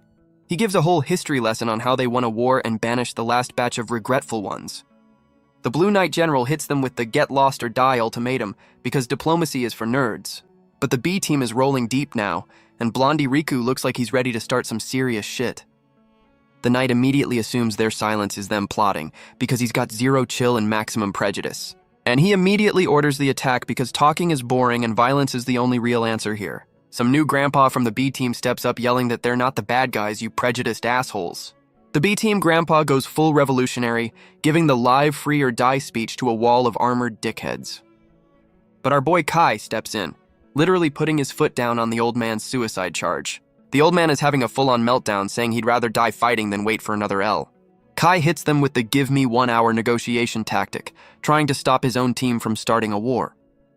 And Bandana Bro is simping over our boy's new leader Aura, finally seeing what Laz saw in this dumbass. Our boy floats up to the Blue Knight General, asking if he's really trying to start a war all by himself. He hits the knight with a logic bomb, calling out his racist bullshit for being narrow-minded and stupid. One of the knight's red shirts gets his feelings hurt and immediately asks permission to choose violence. The Blue Knight General actually tells his boy to shut up, giving our boy the floor to make his point. And Kai drops the ultimate shonen challenge, a 1v1 duel to prove they're not the bad guys. Our boy lays down the terms, if he wins, they get to squat here. If he loses, they'll bounce. The Blue Knight General is laughing his ass off, calling them delusional for wanting to live with haters. Kai hits him with the Galaxy Brain Take, offering to be his ally against whatever's got him so stressed. The Blue Knight General is like, bet, telling our boy to prove he's not just talking shit. And this dude immediately starts charging up a goddamn lightning spear. Talk about 0 to 100. Our boy realizes he can't just stand there and watch the damn power-up cutscene. He's gotta move. He rushes in to interrupt the attack, and the knight is genuinely shocked he didn't just wait to die. Kai's got his game face on, ready to throw hands before that spear gets fully charged. Our boy is throwing a whole combo, but the knight is dodging everything like he's in the damn Matrix. And this motherfucker's eyes are closed. He's literally fighting blind and still making our boy look like a scrub. The Blue Knight General tries to palm strike our boy, giving him the "it was nice knowing you" speech. And our boy just eats the hit. Guess that whole dodge like a pro thing was a one-time deal. He gets absolutely yeeted across the desert, proving he's still a damn scrub without his power-up. Loli Eye is panicking, probably realizing her master's plot armor just went on cooldown. Our boy tries to play it cool for his Loli, but that little bit of blood says he's definitely not fine. And he immediately starts talking shit, calling the knight's ultimate move weak. What a fucking idiot. The knight is pissed, saying that was just the appetizer and now it's time for the main course. This dude starts charging up a whole-ass tsunami in the middle of the desert because why not? Our boy is finally realizing he might have talked shit a little too soon. What a surprise. And the knight's fan club starts giving the full play-by-play on his ultimate move like we're at a wrestling match. The Blue Knight General hits him with the "I respect you, so I'm gonna nuke you" logic. And our boy is about to get absolutely washed by this dude's personal portable ocean. Kai's brain is actually working, realizing if he dodges, the entire B team gets turned into red paste. The knight hits him with the trolley problem, asking if he'll die a hero or live a coward. Our boy summons a purple frisbee and calls it a shield. What a fucking optimist. The shield immediately shatters, but the knight is impressed he took the L for his team. The knight takes off his helmet to reveal he's a pretty boy, then asks for more proof. And right on cue, some new problem just crash-landed in the desert to start shit. The knight explains the final exam is to fight more regretful ones, basically Kai's people. And the final test is to murder his own kind to prove he's a good little refugee. What a psycho. Blondie Riku is having a crisis of faith, asking Kai if they can really trust the guys who just ordered a genocide. Our boy hits him with the shonen protagonist logic, saying if they don't trust anyone, they'll be homeless forever. And with that, he immediately charges the enemy, yelling that fighting is their only option. What a great diplomat. Kai opens with a massive ground pound, not even giving his own people a chance to say hello. The enemy squad gets absolutely launched, completely caught off guard by this psycho's entrance exam strategy. Bandana Bro is out here whipping people with his dead rat's tail, which is both metal and deeply concerning. The whole B team is actually holding their own, proving that surviving a death gorge is a great team-building exercise. Our boy grabs some random dude, bragging that his leadership is why they're not complete scrubs anymore. The Blue Knight's fan club is completely stunned, wondering what the hell is happening. And the Blue Knight General just drops his spear from the sky, probably tired of watching this non-lethal beatdown. And a new boss lady shows up dressed for a beach party, immediately roasting her own troops for being scrubs. The Blue Knight General is immediately on his knees, simping and making excuses for why he failed the mission. Spear Mommy Umaru turns to our boy's crew, asking why the hell they're fighting their own people. And Blondie Riku tries to play diplomat, hitting her with the "can't we all just get along" speech. Spear Mommy just laughs in his face, calling his peace treaty bullshit, the dumbest thing she's ever heard. She drops the lore bomb that some 10 rulers are pulling the strings, and they're just following orders. Our boy Kai steps up, asking if she's really just going to be a mindless puppet for some unseen bosses. He hits her with the Galaxy Brain plan, team up with the enemy and start a full-blown revolution. She shuts that shit down immediately, revealing the locals are literally on the menu for her bosses. Our boy is still on his therapy no jutsu, asking what the point of all this murder hoboing really is. Spear Mommy Umaru is calling our boy a complete idiot for trying to make friends with the damn food. And she immediately chooses violence, telling our boy she'll eat him or the enemy, it's all the same to her. Our boy actually blocks the attack. Guess he's not a total scrub even without the big power-up. Spear Mommy is actually impressed, calling him skilled but still a dumbass for picking the wrong team. Our boy goes for the counter kick, still trying to prove his power of friendship bullshit isn't a total joke. She's taking him seriously now, realizing this idiot might actually have some hands after all. She gives him a full performance review before announcing she's about to use her ultimate move to end it. And she yeets her Killing Spear Whirlwind, which is just a fancy way of saying Giant Death Beyblade. Our boy manages to block the Death Beyblade, but he's definitely feeling the strain from that one. Loli Eye tries to jump in, but our boy hits her with the "I got this," probably to protect his fragile ego. Our boy hits her with the "she's my trump card" excuse, trying to look cool while his arms are probably shaking. And Spear Mommy immediately calls his bluff, dropping a whole-ass spear on his head from orbit. Our boy barely dodges, proving he's at least got some agility left after his power-up expired. He's finally realizing he can't win a long-range fight and needs to get up close and personal. Spear Mommy is just flexing now, basically telling him he can't even touch her weapon, let alone her. So his brilliant plan is to just tank the magic spear head-on. What could possibly go wrong? And she yeets the spear again, telling it to turn our boy into a fine red mist. Our boy actually catches the damn thing, trying to wrestle a magic spear like a complete madman. And he's got that psycho grin on his face, like he just baited her into the most obvious trap ever. And the spear just fucking explodes in his hands. Guess his plan was to just get blown up. Spear Mommy is panicking, realizing our boy pulled a Naruto and the one that exploded was just a clone. And our boy pops out of the ground like a damn sand shark, ready to turn her into a kebab with her own spear. He's using her own weapon against her, turning it into a goddamn drill to show her who's boss. Spear Mommy is absolutely livid that she got outplayed by the guy she called a dumbass 2 minutes ago. She hits him with the classic "you think that was my final form" speech, ready to pull out her real ultimate. She's dodging his attack, trying to make some space to power up her next big move. She's still talking shit while doing some fancy footwork, but our boy is not letting her get away that easy. Our boy is just watching her, waiting for an opening while she kicks up sand like a damn ballerina. And she's got that "I'm about to end this man's whole career" look. Guess the real fight starts now. She throws a punch that shatters his illusion, proving she's not just a one-trick spear pony. Spear Mommy is completely shook that our boy pulled the classic "teleports behind you" anime move. Our boy announces his ultimate move, Shadow Fist, which sounds like he named it in middle school. He goes full Falcon Punch, dive-bombing her like he's trying to break the sound barrier, and he lands a solid gut punch, folding her like a damn lawn chair with that one. She's actually impressed he used his brain, recapping his whole strategy while trying not to puke. And now she's hitting him with the "kill me" offer, which is the weirdest post-fight pickup line ever. Our boy hits her with the shonen protagonist special, saying murder is bad for business. He's trying to recruit her for his new cross-faction guild, pitching her on joining the guys who just tried to kill them. Kai's on his "I'll be the first" speech, acting like he's about to invent world peace all by himself. And he hits her with the friendship handshake offer, trying to recruit the enemy boss like this is a damn RPG. Spear Mommy is having a full-on flashback, remembering her old master.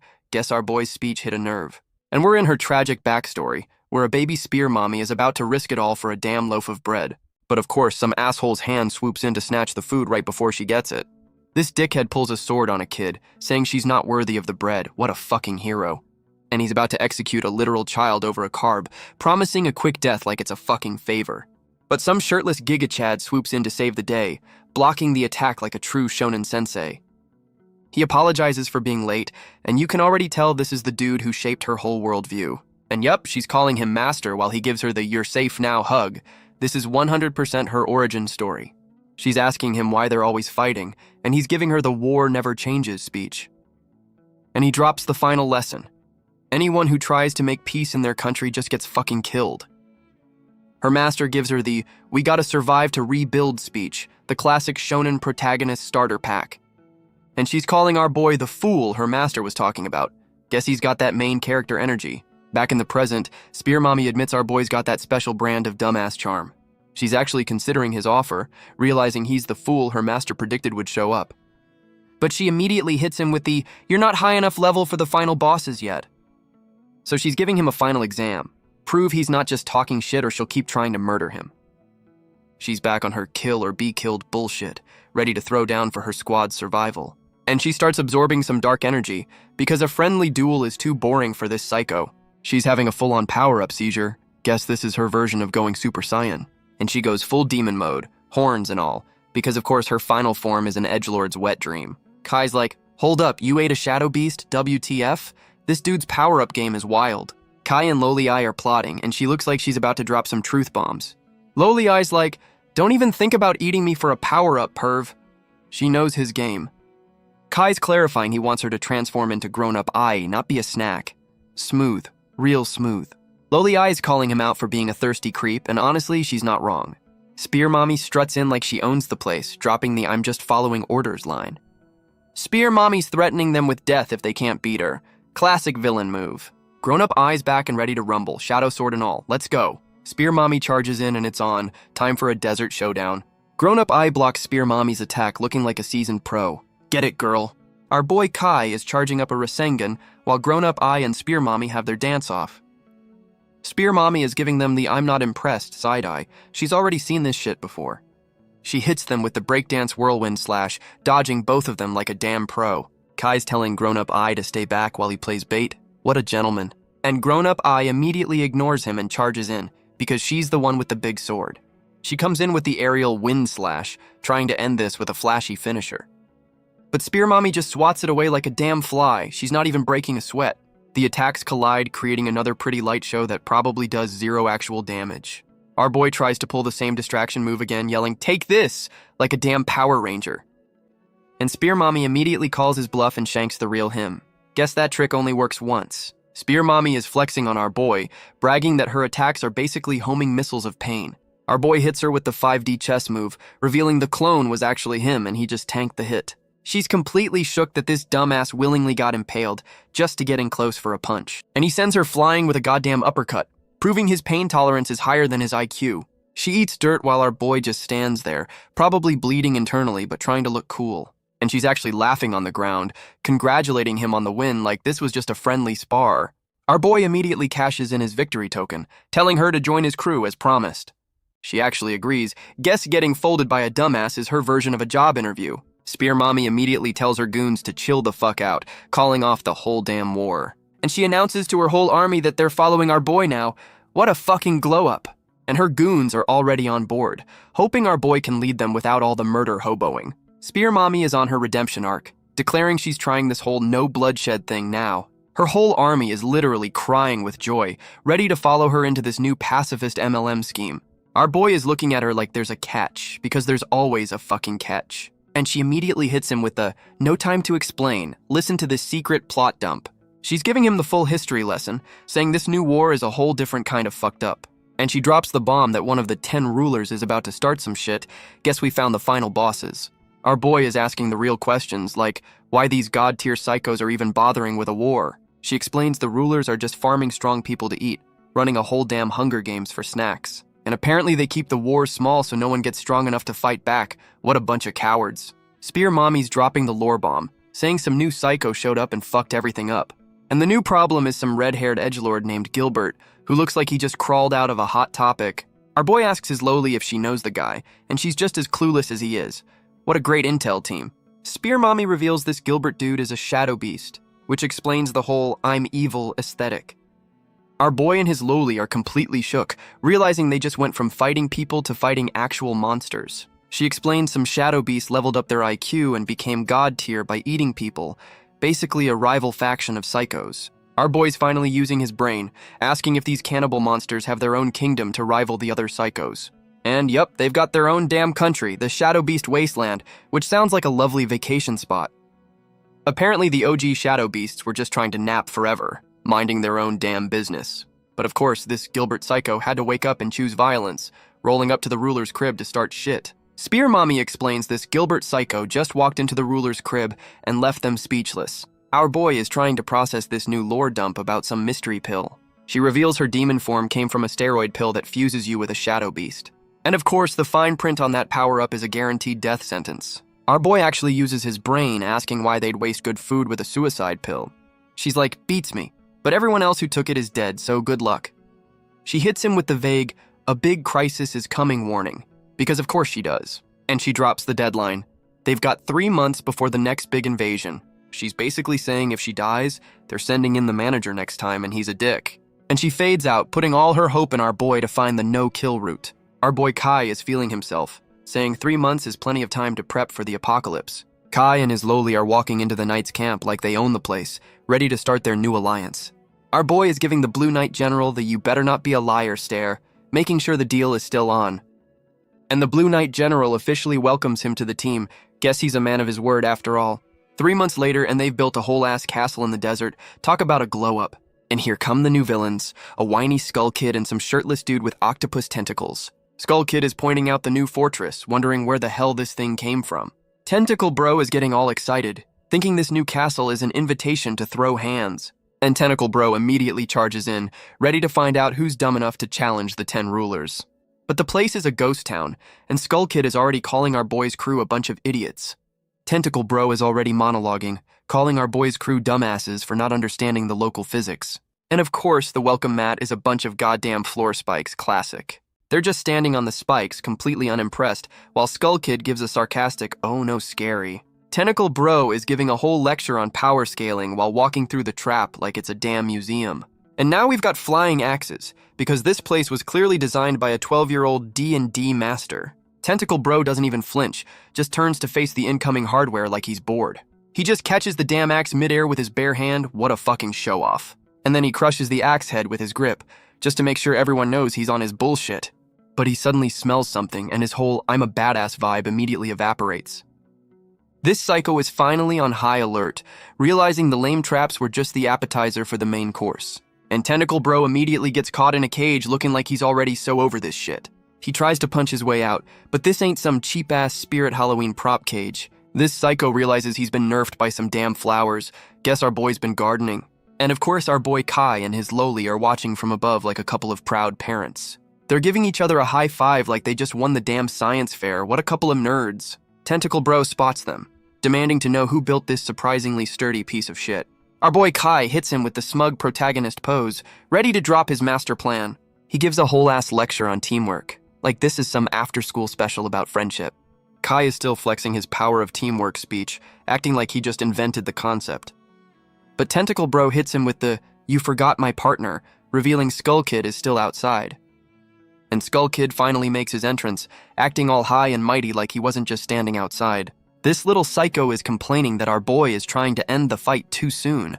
What a damn weirdo. Skull Kid is pissed that they put his boy Tentacle Bro in a cage, like he just insulted his favorite streamer. And this little simp is actually fawning over how cool Tentacle Bro looks in a cage, get a damn room. Skull Kid goes full edgelord, pointing at our boy and declaring his death sentence for the crime of trapping his boss. And he immediately starts throwing hands, sending a whole-ass tornado at them without even saying hello. Our boy Kai grabs his Loli and dodges, complaining about this psycho's lack of manners. What a gentleman. Skull Kid is genuinely shocked they dodged. Guess he thought they'd just stand there and take it.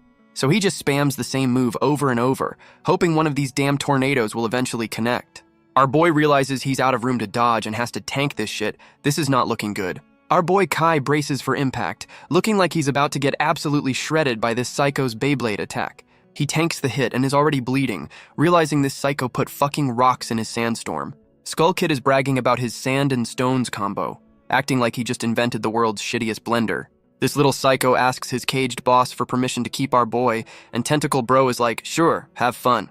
Our boy hits him with the "people aren't food" speech, which is a bold moral stance for a guy getting his ass kicked. Skull Kid calls him stubborn and starts hopping on the floor spikes, ready to make him beg.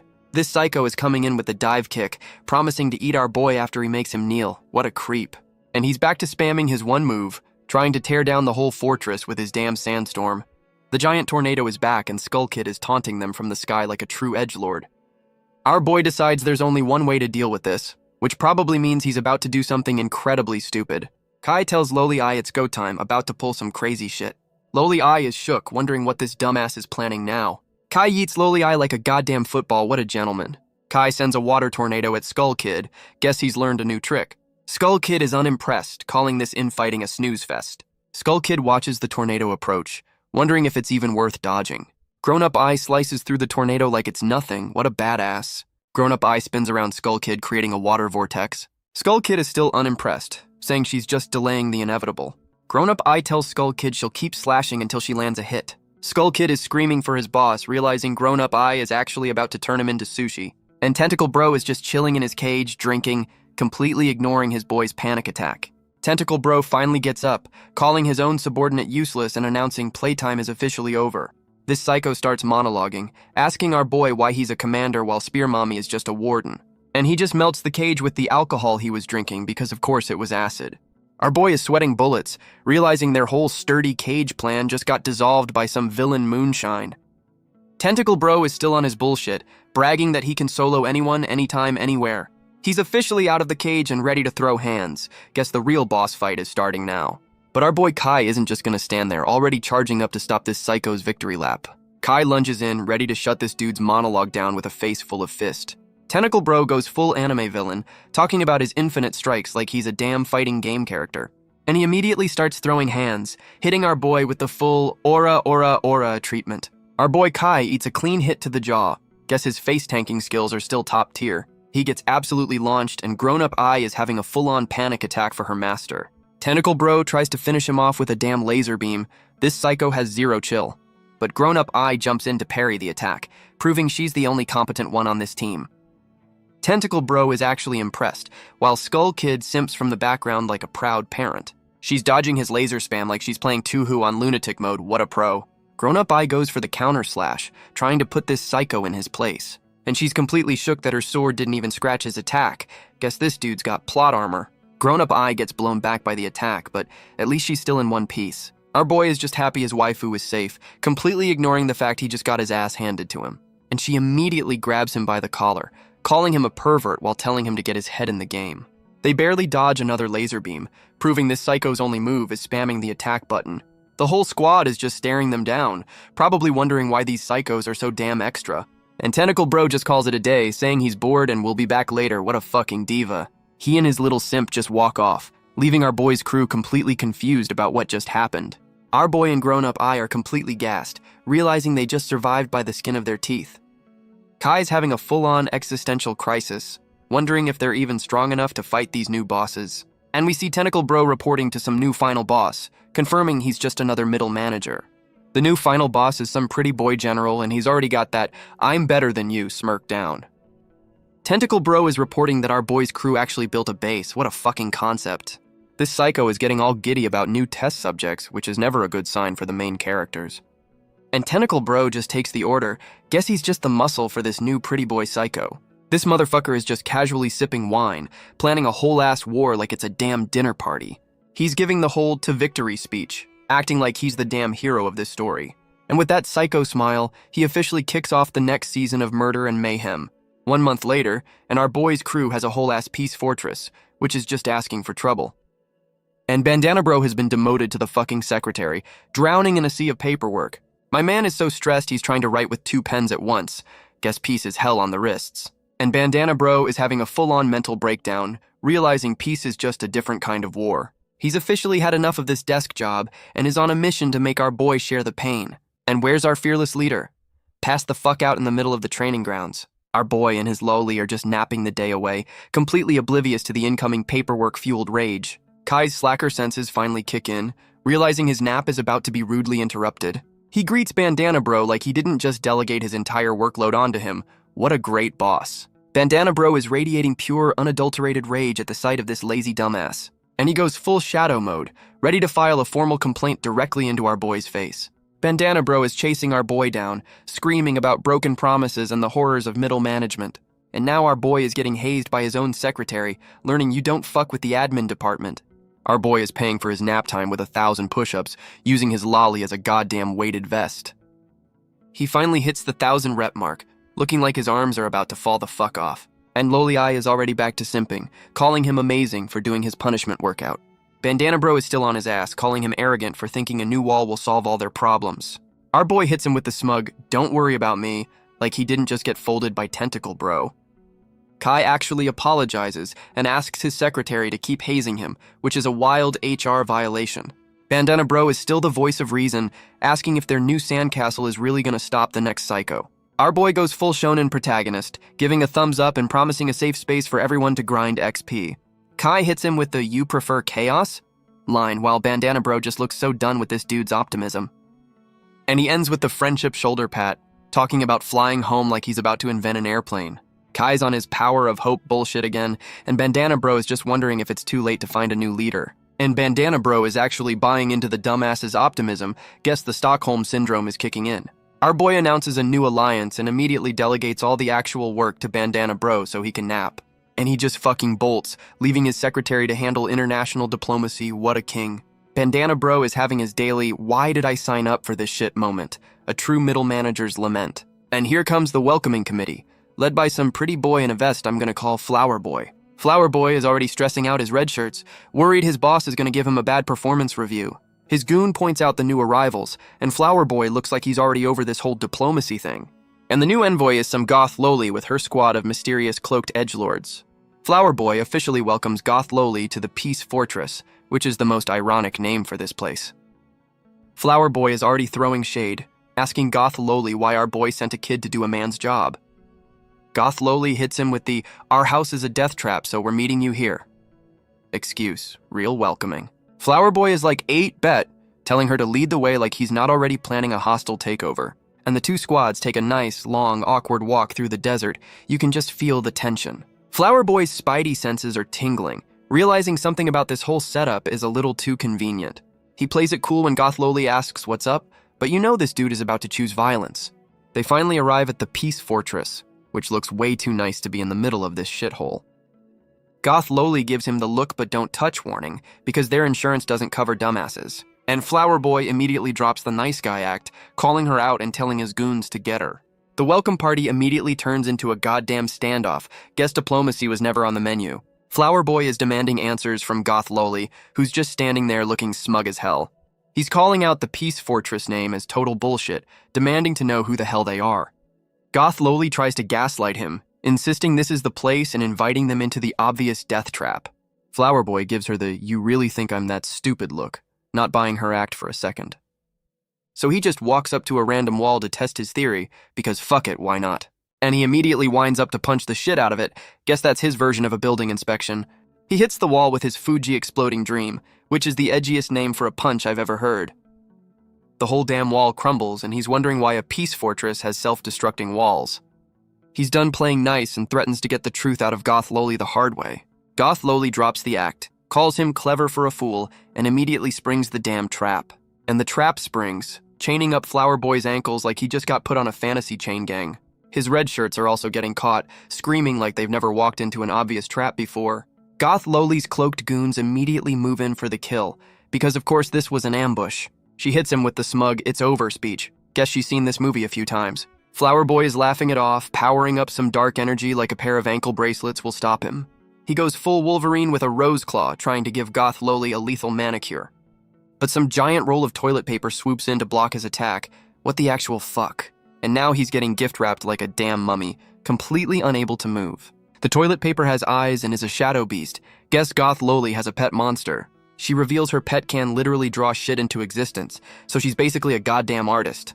Goth Loli hits him with the smug villain pose, basically telling him to just take the L. Flower Boy tries to logic his way out of the mummy rap, warning her about starting a whole-ass war. She hits him with the "I'm doing this for a reason" excuse, acting like she's the damn hero here. Flower Boy is screaming for her terms and conditions, trying to negotiate while being gift-wrapped. Goth Loli basically tells him to shut up and wait, promising a sorry card later if he's lucky. And the whole ambush was just a clone show while our boy Kai is napping with his Loli. Our boy is complaining about being bored like he's not in the middle of a damn mission. Bandana Bro goes full rage mode, blaming our boys slacking for making them late for their own trap. Kai is still whining about being sleepy, completely ignoring his diplomatic duties for a damn nap. Bandana Bro has to physically drag his leader to the meeting, proving he's the only adult here. Our boy Kai finally gets his ass in gear, acting like he wasn't the reason they were late in the first place. And they finally arrive to find the party's already over, and the place is a goddamn disaster zone. Their whole welcoming party got wiped, and our boy is wondering who crashed the party harder than them. One of the red shirts is still breathing, and the whole crew is shook that there's even a survivor. Bandana Bro recognizes the survivor, proving he's the only one who actually knows his damn co-workers. Our boy immediately starts interrogating the dying man, because there's no time for medical attention.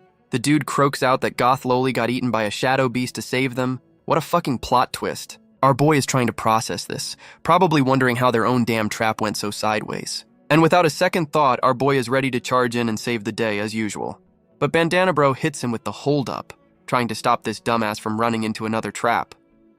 Bandana Bro is grilling the survivor, asking if Goth Loli was really with him, because his bullshit detector is going off. The survivor is sweating bullets, stammering out a yes like he's lying on his damn resume. And Bandana Bro immediately chooses violence, not even giving this dude a chance to finish his lie. The survivor is playing dumb, asking why he's getting jumped like he wasn't just caught in 4K. Bandana Bro hits him with the receipts, saying Goth Loli wasn't even scheduled for this meeting, you fucking liar. The imposter drops the act, admitting he's been exposed with a smug-ass grin on his face. He does a full-on magical girl transformation, complimenting Bandana Bro for having more than 2 brain cells.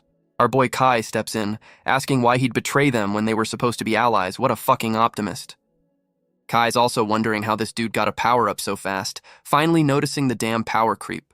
And the imposter hits him with the thanks for the training arc, dumbass, admitting he used their piece to grind XP. The imposter hits him with the I did it for us speech, trying to sell his betrayal as a team-building exercise. But Bandana Bro immediately calls out his bullshit, asking if team killing is really the new meta for leveling up. The imposter goes full villain mode, saying sacrifices are necessary and power is the only real justice.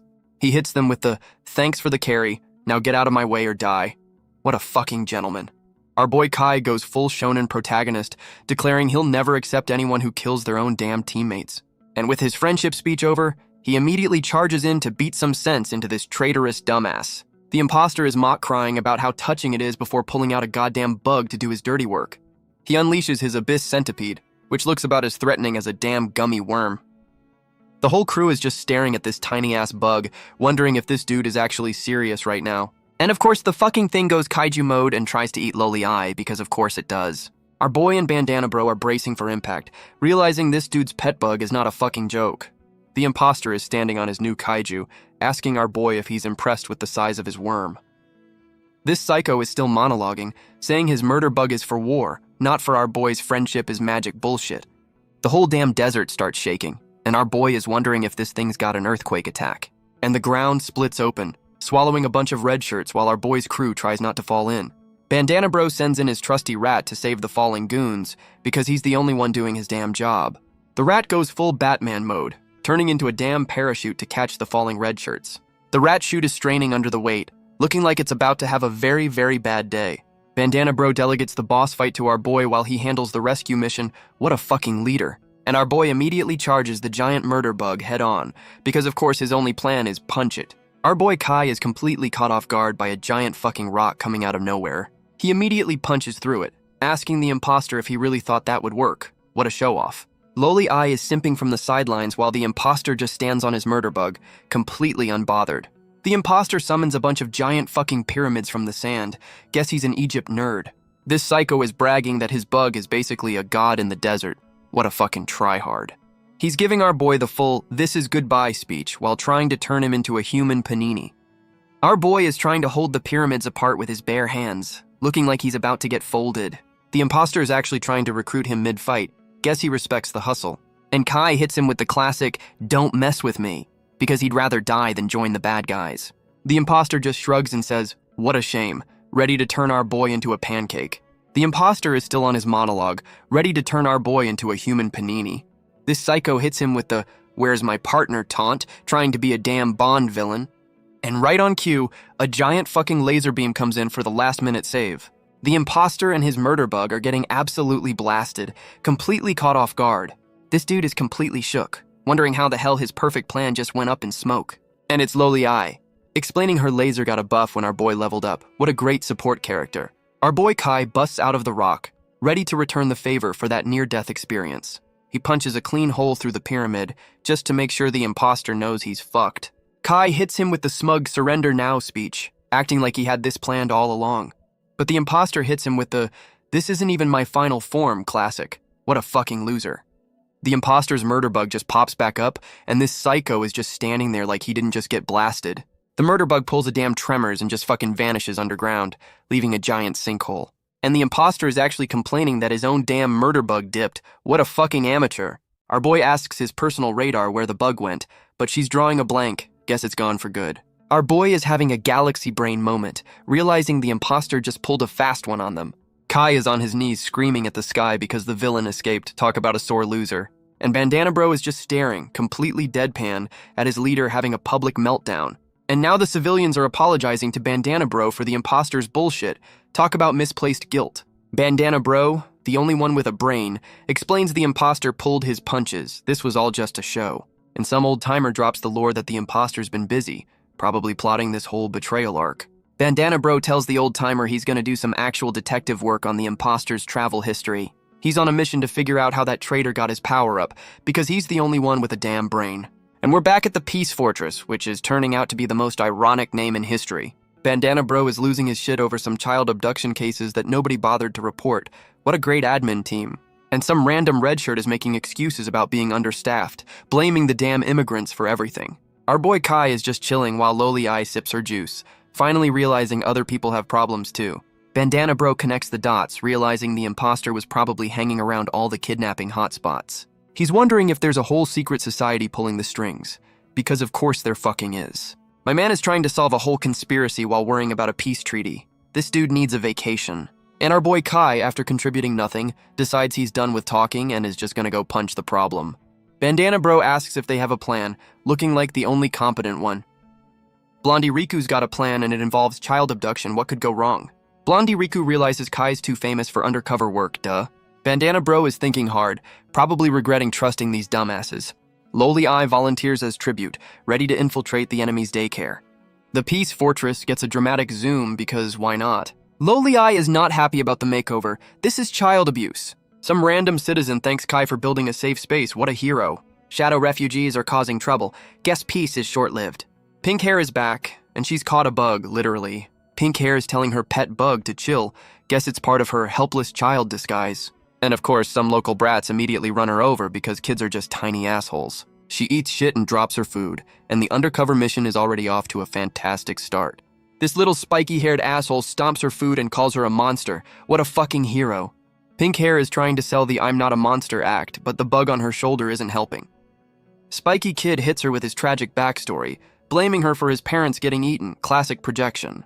And now they're fucking stoning her. Guess the Peace Fortress is just a suggestion. She's still trying to convince them she's not a monster while getting rocks thrown at her damn head. And Blondie Riku finally steps in to stop a child from getting fucking murdered by other children. He's giving these little shits a lecture on gratitude, reminding them Kai gave their ungrateful asses a home. Spiky Kid is still pissed, not a fan of getting called out for being a little shit. The kids walk off calling Blondie Riku a tryhard while some new dude comforts Pink Hair. This new guy offers her pancakes and my stranger danger alarm is going fucking crazy right now. She's already eating, and he's telling her to slow down. This is the most obvious trap ever. And here comes his boss, some old dude I'm calling Sketchy Gandalf with a whole can't we all get along speech. Sketchy Gandalf hits her with the come with me if you want to eat offer, and the trap is officially set. And of course, he lives in a nice-ass cottage, because all kidnappers have great real estate. They lead her inside, and the place looks way too clean for a house in the middle of a war zone. Pink Hair is completely amazed, falling for this free food and shelter scam hook, line, and sinker. Sketchy Gandalf points her to the kitchen, which is probably where they keep the cages. Pink Hair is just happy to be here, completely oblivious to the three sketchy-ass dudes leading her to her doom. And the nice guy act immediately ends as the goon just fucking shoves her into the murder room. The other cloaked kid is actually confused. Guess she wasn't in on the whole kidnapping for dinner plan. Sketchy Gandalf hits her with the they're just greeting friends excuse. The worst lie I've ever heard. This psycho is trying to recruit her for his kidnapping MLM, promising delicious food if she brings her friends. But this kid's got a brain, immediately calling out his bullshit and asking what the fuck is going on. She's not waiting for an answer and just bolts for the door, ready to throw hands for a total stranger. And Sketchy Gandalf's first move is to throw a fucking stuffed animal at her. What a terrifying villain. But the goddamn plushie goes kaiju mode, turning into a giant glowing murder bear right in front of her. And the murder bear just fucking eats her. Guess this is the weirdest you've activated my trap card ever. The cloaked kid hits the deck, dodging the murder bear like she's in the damn Matrix. She lands like a superhero looking pissed that a stuffed animal just tried to eat her. Sketchy Gandalf is shocked, realizing this kid isn't just some random orphan off the street. And Goth Loli reveals she's a villain too, talking about an endless supply of orphans like it's a damn buffet. This psycho is bragging about her child trafficking business like she's the damn CEO of evil. Sketchy Gandalf hits her with the for the greater good speech, justifying his own child murder scheme. He's trying to sell his murder bear as a fair trade for a few dead kids. What a fucking psychopath. And Goth Loli is just looking at him like he's the dumbest motherfucker she's ever met. Sketchy Gandalf is trying to recruit her, saying some bigger psycho would love a strong kid like her. So he orders his murder bear to capture her alive. Guess playtime is officially back on. The murder bear goes full Susanoo mode, and Goth Loli is just staring at this Russian nesting doll of death. Goth Loli is pissed our boy is late and is about to blow her cover, but some dude is punching his way through the floor. She's got that for the children look. Guess her villain act was just a cover for her hero complex. The ceiling starts cracking, and the murder bear is about to get a surprise guest from above. And our boy Kai finally makes his entrance, bursting through the ceiling like the goddamn Kool-Aid man. This dumbass gives the lamest excuse ever for being late. blaming a fucking black cat for his shitty sense of direction. Goth Loli goes full chibi rage on him for being a dumbass, and he's just laughing it off like a clown. Sketchy Gandalf is completely shook, realizing the main character just crashed his child napping party. Our boy immediately starts grilling him, asking why he's running a damn daycare for future murder victims. Sketchy Gandalf is begging for his life, but Kai's already calling out his murder bear by name. Playtime is over. Our boy Kai immediately goes for the head stomp, showing this murder bear zero fucking respect. He's riding this giant fluffy bastard like a damn rodeo bull while it tries to swat him off. Kai's finally using his brain, wondering how a damn stuffed animal has a growth spurt on command. Goth Loli is yelling at him to hurry up, reminding him a kid got eaten while he was playing with a toy. Sketchy Gandalf is hyping up his murder bear like it's his prized Pokemon. This is getting weird. Our boy tries to wrestle the damn thing with shadow clones because that's his only other move besides punching. And he immediately gets yeeted across the room. Guess the fluffy bastard is stronger than it looks. Kai's complaining that fighting a giant stuffed animal is hard. No shit, you absolute genius. Goth Loli is still yelling at him to get his shit together, and he's giving her the I got this look. Our boy promises to end it in 1 second, which means we're in for at least a 10-minute fight. Our boy Kai is genuinely confused that this fluffy bastard is actually putting up a fight, and he immediately gets bitch slapped across the room. So much for his 1 second promise. Goth Loli is facepalming, absolutely roasting him for getting folded right after his big speech. She's still flaming him while our boy, ever the perv, immediately asks her to transform. And Goth Loli immediately calls him out for being a thirsty weirdo. Guess some things never change. Sketchy Gandalf is on his villain monologue, bragging about his murder bear like it's the second coming. Our boy gets up and immediately starts trash talking, saying this bear is weak sauce compared to Spear Mommy. Sketchy Gandalf gets triggered and orders his one-eyed bear to turn our boy into a damn pancake. The murder bear goes for the double fist ground pound, ready to end this dumbass's whole career. And our boy catches the damn thing, trying to look cool while his arms are probably about to snap. Sketchy Gandalf is completely shook that our boy actually stopped his murder bear's attack. Kai's like, punching doesn't work on fluff, so he decides to just rip the damn thing apart. He goes full savage mode and starts tearing the arm off this giant stuffed animal. And he rips the fucking arm off, sending stuffing everywhere like a Build-A-Bear massacre. Sketchy Gandalf is on his knees begging for mercy. Guess his tough guy act ran out of batteries. Our boy hits him with the I tried to be a pacifist speech, you know, the one before he chooses violence. He's gripping the bear's ear, going full shonen mode about protecting his friends and stability. Sketchy Gandalf is crying for his life, finally admitting he fucked around and found out. Kai is about to finish the job, reminding this psycho you don't mess with the main character's crew. With the old man folded, Kai tells Goth Loli it's time to check inside the bear for the kid. Kai and Goth Loli open the door to the secret room and are immediately hit with the what the fuck face. And they find a whole-ass torture dungeon. Guess the free candy van was a bad idea. These psychos are literally draining people into a goddamn blood pool. This is some next-level evil shit. And pink hair is the main event, just chilling on an altar in a rainbow death beam. Our boy tries to play hero and cut the chains because his only plan is always hit it with a sword. But his sword just bounces off. Guess these are some premium-grade anti-protagonist chains. Kai and Goth Loli just stand there, realizing they're completely fucking useless in this situation. Our boy spots Sketchy Gandalf and immediately starts interrogating him, because fuck first aid. The old man explains some shadow beast made these unbreakable chains, so they're all pretty much fucked. Kai's asking what the hell this monster wants, finally trying to use his brain for something other than fighting. Sketchy Gandalf explains the whole blood ritual is for some masterpiece, like this is a goddamn art class. Our boy finally realizes this is a group project of psychos, while Goth Loli asks where the murder bear went. The old man says the bear took a dip in the blood pool and begs them to save the girl. What a fucking hypocrite. And our boy hits him with the don't worry, I'm the main character smile, promising to save everyone. They walk up to the blood jacuzzi, and the whole setup looks like a satanic baptism. And a giant fucking talking hand pops out of the blood pool, already complaining about the new arrivals. This Red Hand of Doom asks if the old man is dead yet. Guess he's the middle manager of this whole operation. Our boy points at the talking hand like he's in a damn debate, asking for its name and pronouns. The hand thing gets all pissy, saying it's just following orders and threatening our boy for interrupting its science fair project. Kai's using his brain for once, realizing this thing doesn't know him, and must be an outsider from that edgelord wasteland. Our boy Kai tries to play the new guy card, acting like he just missed the evil orientation meeting. The Red Hand of Doom is not impressed, threatening to turn him into a smoothie if he's got a bad memory. And the job description is literally, capture and torture refugees. Guess HR is on vacation. This psycho's whole plan is to make people bleed hatred, which is the most edgelord shit I've ever heard. He's trying to build the ultimate war machine out of pure spite. What a fucking visionary.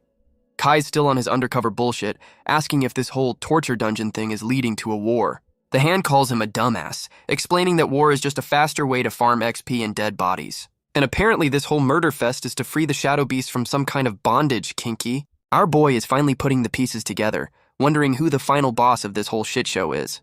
The hand's bullshit detector finally goes off, calling out our boy for being a goddamn spy. Our boy Kai is still trying to sell his I'm just a dumb intern act, and Goth Loli is so over his bullshit. The Red Hand of Doom is like, whatever. Your blood still works for the murder pool, so he's dead either way. And the hand immediately chooses violence, forcing our boy to grab Goth Loli and do the hero dodge. Kai finally drops the act, looking all serious like we didn't know his cover was blown 5 minutes ago. The Red Hand of Doom is officially done with this shit and gives our boy the standard "you're gonna die" speech. This psycho starts spamming claw attacks, trying to turn the whole room into a goddamn cheese grater. Our boy is dodging like he's in the Matrix, making this whole imminent death thing look easy. Kai's brain finally boots up, realizing he needs to get in close to fight a long-range attacker. What a genius. He goes for the flying leap, ready to give this talking hand a 5-knuckle greeting to the face. The Red Hand of Doom is genuinely shocked he can dodge midair. Guess it's never fought a main character before. Our boy is playing the fucking floor as lava, using shadow boxes to parkour through the attacks. He's basically air-stepping through the bullet hell like he's in a damn video game. The Red Hand of Doom is actually sweating, realizing our boy is about to close the distance. Kai is coming in hot, and the hand thing is just spamming attacks in a full-blown panic. He lands right in its face, and this psycho is looking like it just saw a goddamn ghost. And our boy immediately goes for the hug of death, tackling this thing like a damn linebacker. Kai hits him with the smug, "You're stuck in the kiddie pool, aren't you?" Galaxy brain moment. He fires up his foot jets and starts dragging this screaming hand out of its damn blood jacuzzi. Our boy is literally yanking this psycho out of its power source. What a fucking power move. And the Red Hand of Doom immediately starts turning into a damn raisin, screaming about drying up. Our boy is standing on this psycho like a damn hunting trophy, calling out its crippling addiction to moisture. Kai immediately goes into interrogation mode, demanding to know who the final boss of this shit show is. But the Red Hand of Doom is too scared of its manager to snitch. Guess HR is a real bitch over there. And it just fucking turns to stone, pulling a self-destruct to avoid giving a bad performance review. Our boy is completely baffled, like he's never seen a middle manager take one for the team before. Goth Loli has to point out the obvious, telling him the damn hand just turned into a lawn ornament. Kai's trying to use his brain, wondering what kind of psycho boss inspires this level of loyalty. He decides to save the girl first, leaving the hand statue as a warning to other unmoisturized villains. They're back at the altar, and Pink Hair is still trapped in the unbreakable anti-protagonist energy field. And our boy's master plan is to just poke the damn death beam, because that's always a good idea. Our boy immediately gets zapped, complaining that the death beam hurts. What a fucking genius. Goth Loli is looking for the hand statue, but the damn thing has already pulled a disappearing act. The whole damn wall starts glowing, and our boy is just standing there like, huh, what a master of observation. And the Red Hand of Doom is back with a full body, looking like a rejected Devilman character. This psycho hits them with the "turning to stone doesn't mean death" line, because of course he faked it. Our boy and Goth Loli are roasting his new look, agreeing he's even uglier than before. The hand psycho gets triggered, calling his new form beauty like he's a damn supermodel. He hits them with the classic, "no point explaining to a dead man" speech. What an original villain. And he immediately lunges at our boy, looking like a dollar store carnage. Kai tells Goth Loli to transform. His new plan is to beat the shit out of this thing until the barrier breaks. And grown-up Ai makes her grand entrance, looking like she's about to step on someone and enjoy it. She immediately goes for the kill, charging this dollar store carnage like he owes her money. And she lands a clean stab right through the chest. You absolutely love to see it. But the psycho just looks down at her like, is that it? Completely unbothered by the sword in his gut. This motherfucker literally caught her sword with his ribs, and now she can't pull the damn thing out. She's pissed, realizing this psycho is using his own body as a damn sword sheath to trap her. And he immediately grabs her because of course the get stuck move was just a setup for a grab. Our boy Kai is back to screaming for his waifu. Guess his job is to be the damsel in distress this time. The hand psycho hits him with the "I'll drop her on you" threat. What a fucking romantic.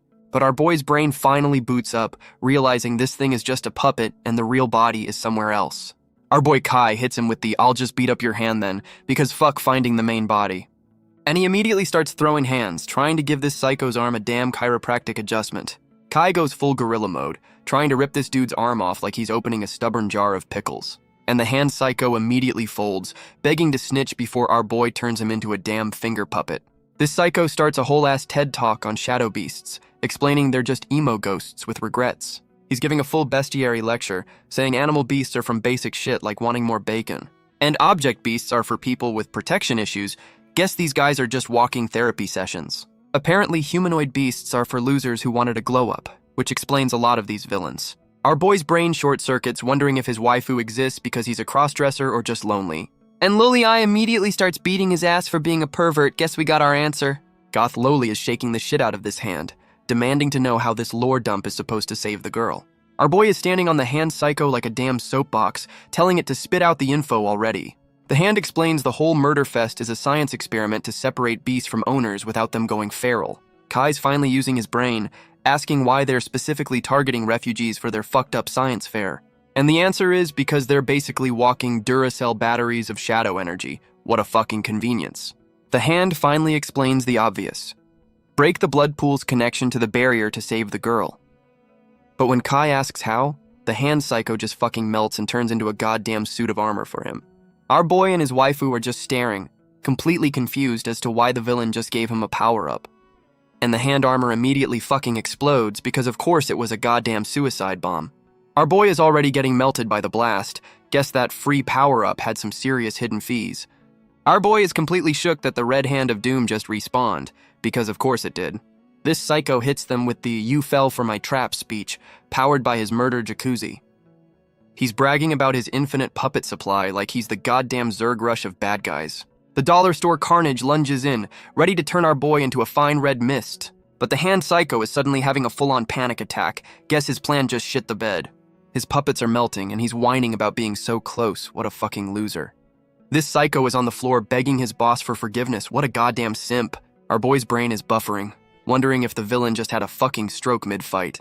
Grown-up I drops the lore that this psycho went full power and immediately lost its damn mind. And our boy Kai is getting all emo, feeling sorry for the monster that just tried to kill him. Our boy immediately delegates the actual rescue work to his waifu so he can play with the broken villain. He's pulling a new mind-reading jutsu out of his ass, planning to get the final boss's name. Grown-up I just trusts this dumbass and bolts, leaving him to play detective with the monster. Our boy squares up, ready to give this psycho a full mental examination with his fists. He goes full Professor X on the dollar store carnage, trying to hack the villain's mainframe. And we're in a flashback to some murder hobo convention, where shirtless dudes are just killing everyone. This new psycho with a lizard tongue is literally tasting his victim's regret. What a fucking creep. His chubby boss is telling him to tone down the murder boner because he's scaring away the victims. Lizard tongue hits him with the "don't worry, people die all the time" logic. What a fucking optimist. And the whole murder squad just casually strolls off to find a new town to terrorize. And now we're in some kid's tragic backstory, hiding in a cave with his dog like a damn hermit. The kid's telling his dog, Pochi, that the coast is clear. Guess the murder hobo's clocked out for the day. He tells his dog to just bite his hand to follow him, which is a weirdly hardcore guide dog system. And of course, an earthquake hits right on cue because this kid can't catch a fucking break. The dog goes full hero mode, dragging his master out of the collapsing cave by the arm. And it's Blondie Riku asking the dog if this is its tragic past. Wait, the fucking dog is the psycho? We get the dog's POV, his name is Cairo, and he's just a good boy who loves his master. The dog explains his master is blind, so they're a team, which is wholesome as fuck before the inevitable tragedy. But the dog's got one weakness. He's scared of the dark, you just know this is gonna end badly. And in the dark, the good boy turns into a feral murder beast, so that explains the whole damn thing. The good boy is having a full-on guilt trip about going feral and hurting his master in the dark. The blind kid hits him with the "if you're scared, just bark" speech, making a promise to always save each other. And the dog is just simping for his master, completely sold on this wholesome-ass friendship. But of course the tragedy kicks in, and the good boy gets separated from his master in the desert. He's recapping the cave-in, thinking he saved his master from some cannibals. What a fucking hero. And then he realizes he's just holding a piece of cloth, and his master is fucking gone.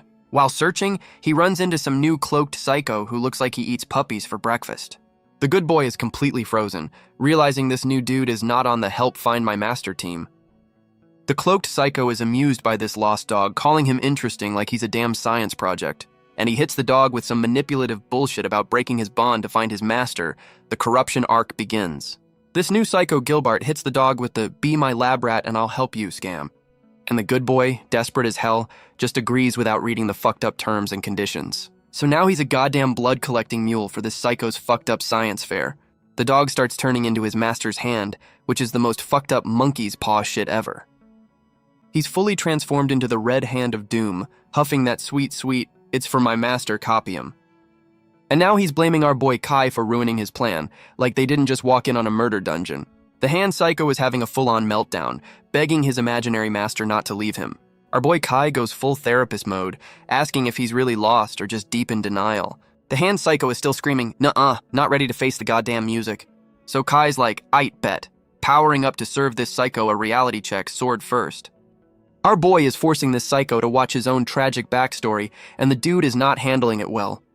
He's projecting the truth right into this thing's chest. Because therapy is for losers, we use violence here. And the big reveal is his master is fucking dead. Guess the dog's been on that denial juice for a while. The hand psycho is having a complete meltdown, realizing his entire villain arc was based on a lie. Kai hits him with the "You remember now, dumbass?" Look, ready to serve up some hard truths. And the plot twist is the good boy went feral in the dark and fucking 80 his master's arm. He didn't save his master, he fucking killed him. This is the darkest who's a good boy moment ever. The psycho finally admits it, confessing he killed his own damn master. Talk about a repressed memory. And Kai hits him with the "You got played, son," revealing that cloaked psycho Gilbart knew the whole time. Our boy goes for the redemption arc, asking the murder dog how to save the kid and be a good boy again. The murder dog finally spills the beans, explaining the only way to save the girl is with his own damn blood. Meanwhile, grown-up I is trying to break the other victims free, but these chains are on another level of bullshit. And the other test subjects are just watching their life force get drained, while some new blue hair looks pissed. Blue hair is trying to save some random dude who's been turned into a human blood fountain, but it's not looking good. The dude hits her with the "It's too late for me" speech, and she's just gotta take the L on that one. Our boy is demanding answers, but the murder dog hits him with the "It's too late." What a fucking drama queen. He finally snitches that the psycho Gilbart made the barrier and starts dropping lore about shadow beasts being emo ghosts. And he explains that when a master dies, the beast goes feral and eats them, basically recapping his own fuck-up. Apparently Pink Hair's little bug is running on pure hope, which is why she's not a monster yet. But the murder dog says it's a ticking time bomb before her pet bug eats her, projecting his trauma all over the place. The murder dog drops the lore that the final boss Gilbart's whole plan is to force a mass breakup between masters and their pets. Our boy Kai is like, is that even a thing? Finally questioning the bullshit power system in this world. This psycho Gilbart is literally building a gaslighting dimension to make people hate their own damn pets. And once the master dumps their pet, the beast goes feral and gets a power-up. What a great system. Then this psycho Gilbart just scoops up the traumatized, abandoned masters for his collection. What the fuck? He literally juices their trauma into a potion to help other beasts break free. This is some next-level evil. Our boy's brain finally boots up, realizing they're targeting kids because they're easy to gaslight. The murder dog is on his redemption arc, realizing his dead master would be so disappointed in his life choices. He's ready to log off for good, but hits our boy with the "There's one last hope" classic villain move. And our boy is like, spill it, ready for the last-minute plan that will definitely save the day. The murder dog lays out the plan. Our boy has to go on a field trip into this kid's mind to save her. And of course, there's a catch. If the kid's already given up, our boy gets trapped forever. What a great deal.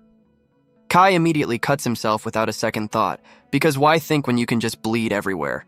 Grown-up I is the only one with a brain trying to shake some sense into this suicidal dumbass. Our boy hits her with the "Trust me" head pat, the universal sign for, "I'm about to do something stupid." He's bragging about being a kid whisperer, like he wasn't just late to a goddamn kidnapping. And he gives her a backup plan. If he dies, she should just absorb the murder pool and ditch him. He's gassing her up, telling her she's stronger than the final boss. What a fucking hype man.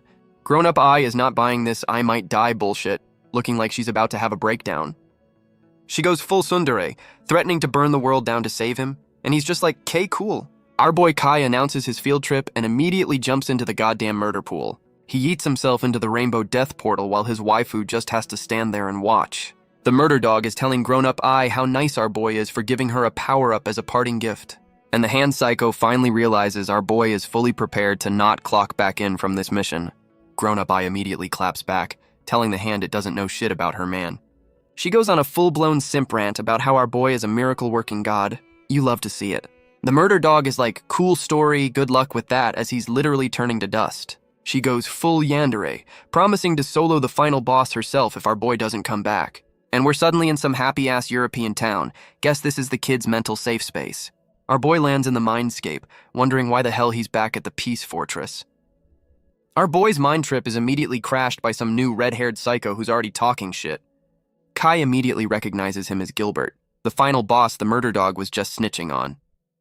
Gilbert is impressed our boy knows him, then immediately roasts his own security for being absolute trash. And Kai's first instinct, as always, is to skip the dialogue and go straight for the punch. But his punch goes right through this psycho, who's apparently running on ghost mode cheat codes. Gilbert hits him with the smug, it's pointless look, enjoying this way too fucking much. He explains he's just a ghost projection, so our boy is literally trying to punch a goddamn memory. Kai is still trying to throw hands, screaming that this psycho is about to start a whole-ass war. Gilbert pulls the nothing personal kid teleport and hits him with the "society made me do it" excuse. And he starts his villain monologue explaining his whole world is just a dysfunctional family of psychos. This psycho hits him with the "we're all just trying to survive" excuse, like that justifies a child murder dungeon. He's trying to logic shame our boy, saying everyone here is already dead, so who gives a fuck? What a nihilist. Our boy Kai immediately chooses violence, grabbing this psycho and screaming about him messing with a kid. Gilbert goes full edgelord, saying there are no kids, only the strong and the weak. What a fucking tryhard. And right on cue, the same little shits who bullied Pink Hair are back, pointing at someone off screen. They're chasing after someone, and our boy is just standing there trying to process this fucked up play. Gilbert hits him with the "my script is already written" taunt, daring our boy to try and change the ending. This psycho is still trying to goad him, asking if he's got the balls to fight against a cruel world. And our boy goes full shonen mode, promising to find the real him and deliver a first-class ass-whooping. With his friendship speech over, our boy immediately bolts to go play hero in this psycho's mind game. Our boy is trying to push through the crowd to stop the replay, but these NPCs are a goddamn wall. The whole damn town is just staring blankly, and our boy is trying to apologize his way through a memory. He's finally realizing this isn't a real crowd, just a bunch of puppets in this psycho's mind game.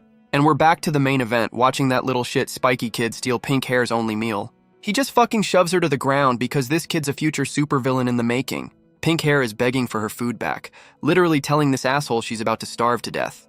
And the little shit just throws the food on the ground, calling her a monster for being different. This kid is still on his bullshit, convinced she's gonna go kaiju mode and eat the whole damn town. She's crying her eyes out, trying to explain she's not a people eater, but he's not listening. Our boy Kai finally breaks through, calling out all the useless adults for just watching this shit happen. Our boy is trying to logic shame a bunch of NPCs, asking if they really think this is okay. And some old timer steps up with his tragic backstory, blaming a shadow beast for his missing arm. He's pointing at Pink Hair's pet bug, saying it's a ticking time bomb before it eats the whole damn town. This psycho is going full mob leader, screaming that they should have killed the kid from the start for mercy. Our boy hits him with the classic shonen "that's not true" rebuttal. What a fucking debater. The old timer is done with the debate and just tells his goon squad to jump our boy for disagreeing. And the whole damn village mob immediately tries to dogpile him, because fuck due process. While our boy is getting jumped, Pink Hair just fucking dips, leaving him to deal with the mess.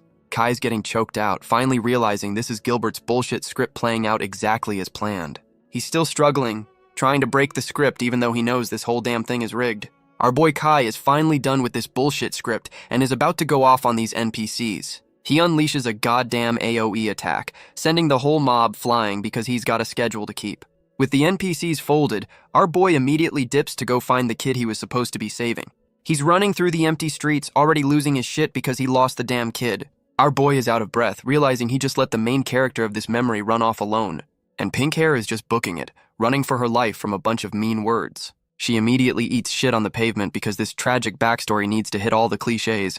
And right on cue, sketchy Gandalf shows up to play the hero, offering to save her from this tragic fate. Pink Hair is looking at this obvious kidnapper with stars in her eyes, completely buying the act. She's crying and hugging this psycho, thanking him for not abandoning her, and the trap is officially sprung. Sketchy Gandalf hits her with the "I'm here for you" line, and my stranger danger senses are screaming. He's giving her a piggyback ride, promising to solve everything, which is Kidnapper 101 for "get in the van." She's thanking him as he carries her off, completely oblivious that she's walking into the villain's lair. And they're back at the murder cottage, which he's selling as some kind of fucking paradise. Pink Hair is completely mesmerized by the feast because free food is the oldest trick in the book. She's stuffing her face, calling it heaven, completely unaware she's the main course for later. Sketchy Gandalf is laying the manipulation on thick, telling her this is their new home together. And here comes the heel turn, as he brings up the one little problem with their perfect new life. This psycho starts talking shit about her pet bug, saying it's a monster that's gonna eat everyone, and he's telling her to ditch her only friend, starting the gaslighting to break their bond. Pink Hair is still trying to defend her pet bug, swearing it's a good boy and they're a package deal. Sketchy Gandalf hits her with the I can fix you bullshit, telling her to just ditch the bug to be happy. He's promising her a lifetime supply of food, trying to buy her loyalty with a goddamn buffet. And the poor kid is actually hesitating. You can see the gaslighting starting to fucking work. This psycho tells her to look at her pet's true nature, like he's about to reveal its final form. And he shows her a vision of her bug going full swarm mode, eating everything like a damn plague. He's screaming that her pet is just a hungry monster that will eventually turn on her. What a dick. This psycho gets right in her face, asking if she's secretly scared of her own damn pet. And this motherfucker pulls out a goddamn hypnosis pendulum. We're officially in the mind control phase. He's swinging this shit in her face, trying to brainwash her into abandoning her only friend. And we're in a flashback to Pink Hair's happy past before her life went to absolute shit. She stops to check out something on a lamppost, and you just know this is the start of the tragedy. And it's her pet bug, back when it was just some random caterpillar she found on the street. The bug immediately goes for the facehugger attack, because personal space is just a suggestion. She's completely losing her shit. Guess she wasn't a fan of bugs even before the whole monster thing. The kid is having a full-blown panic attack, trying to shake the damn thing off her head. And in her panic, she runs straight into the fucking street. Oh shit, here we go. Her parents are watching in slow-motion horror, because of course they are, it's a tragic backstory. And she gets absolutely fucking flattened by a truck. Guess this is the memory they're weaponizing. Her parents are having a meltdown while the narration blames the bug. This is some next-level gaslighting. The lore drop explains she picked the bug she feared most as a coping mechanism. Talk about facing your fears. And Sketchy Gandalf is getting a full-on villain boner, realizing her trauma makes her the perfect lab rat. This psycho is still trying to gaslight her, blaming the bug for her dead parents and telling her to ditch it. But Pink Hair is fighting back in her sleep, defending her pet bug like the loyal-ass friend she is. Sketchy Gandalf is getting pissed his mind control bullshit isn't working, so he's about to crank it up. He just fucking snaps his fingers to wake her up. Guess the gentle approach is officially over. She wakes up completely clueless, asking what's wrong while this psycho was just trying to rewire her brain. He's back on his I'm just worried about you bullshit, telling her the bug is gonna eat her one day. Pink Hair is still defending her pet, crying that it would never hurt her. This is just sad to watch. So this psycho just shows her a fake-ass vision of her bug going full monster mode. What a fucking dick. Sketchy Gandalf is still on his gaslighting bullshit, telling her to prove her pet isn't a monster. And in the fake vision, her bug goes full kaiju mode and she's begging it to stop. The bug lunges and she's completely terrified, falling right into this psycho's trap. She's literally asking her own pet if it's gonna eat her. The mind break is almost complete. And right on cue, Sketchy Gandalf plays the hero, saving her from the monster he just fucking invented. He's got her completely brainwashed, asking this kidnapper for life advice like he's her damn dad.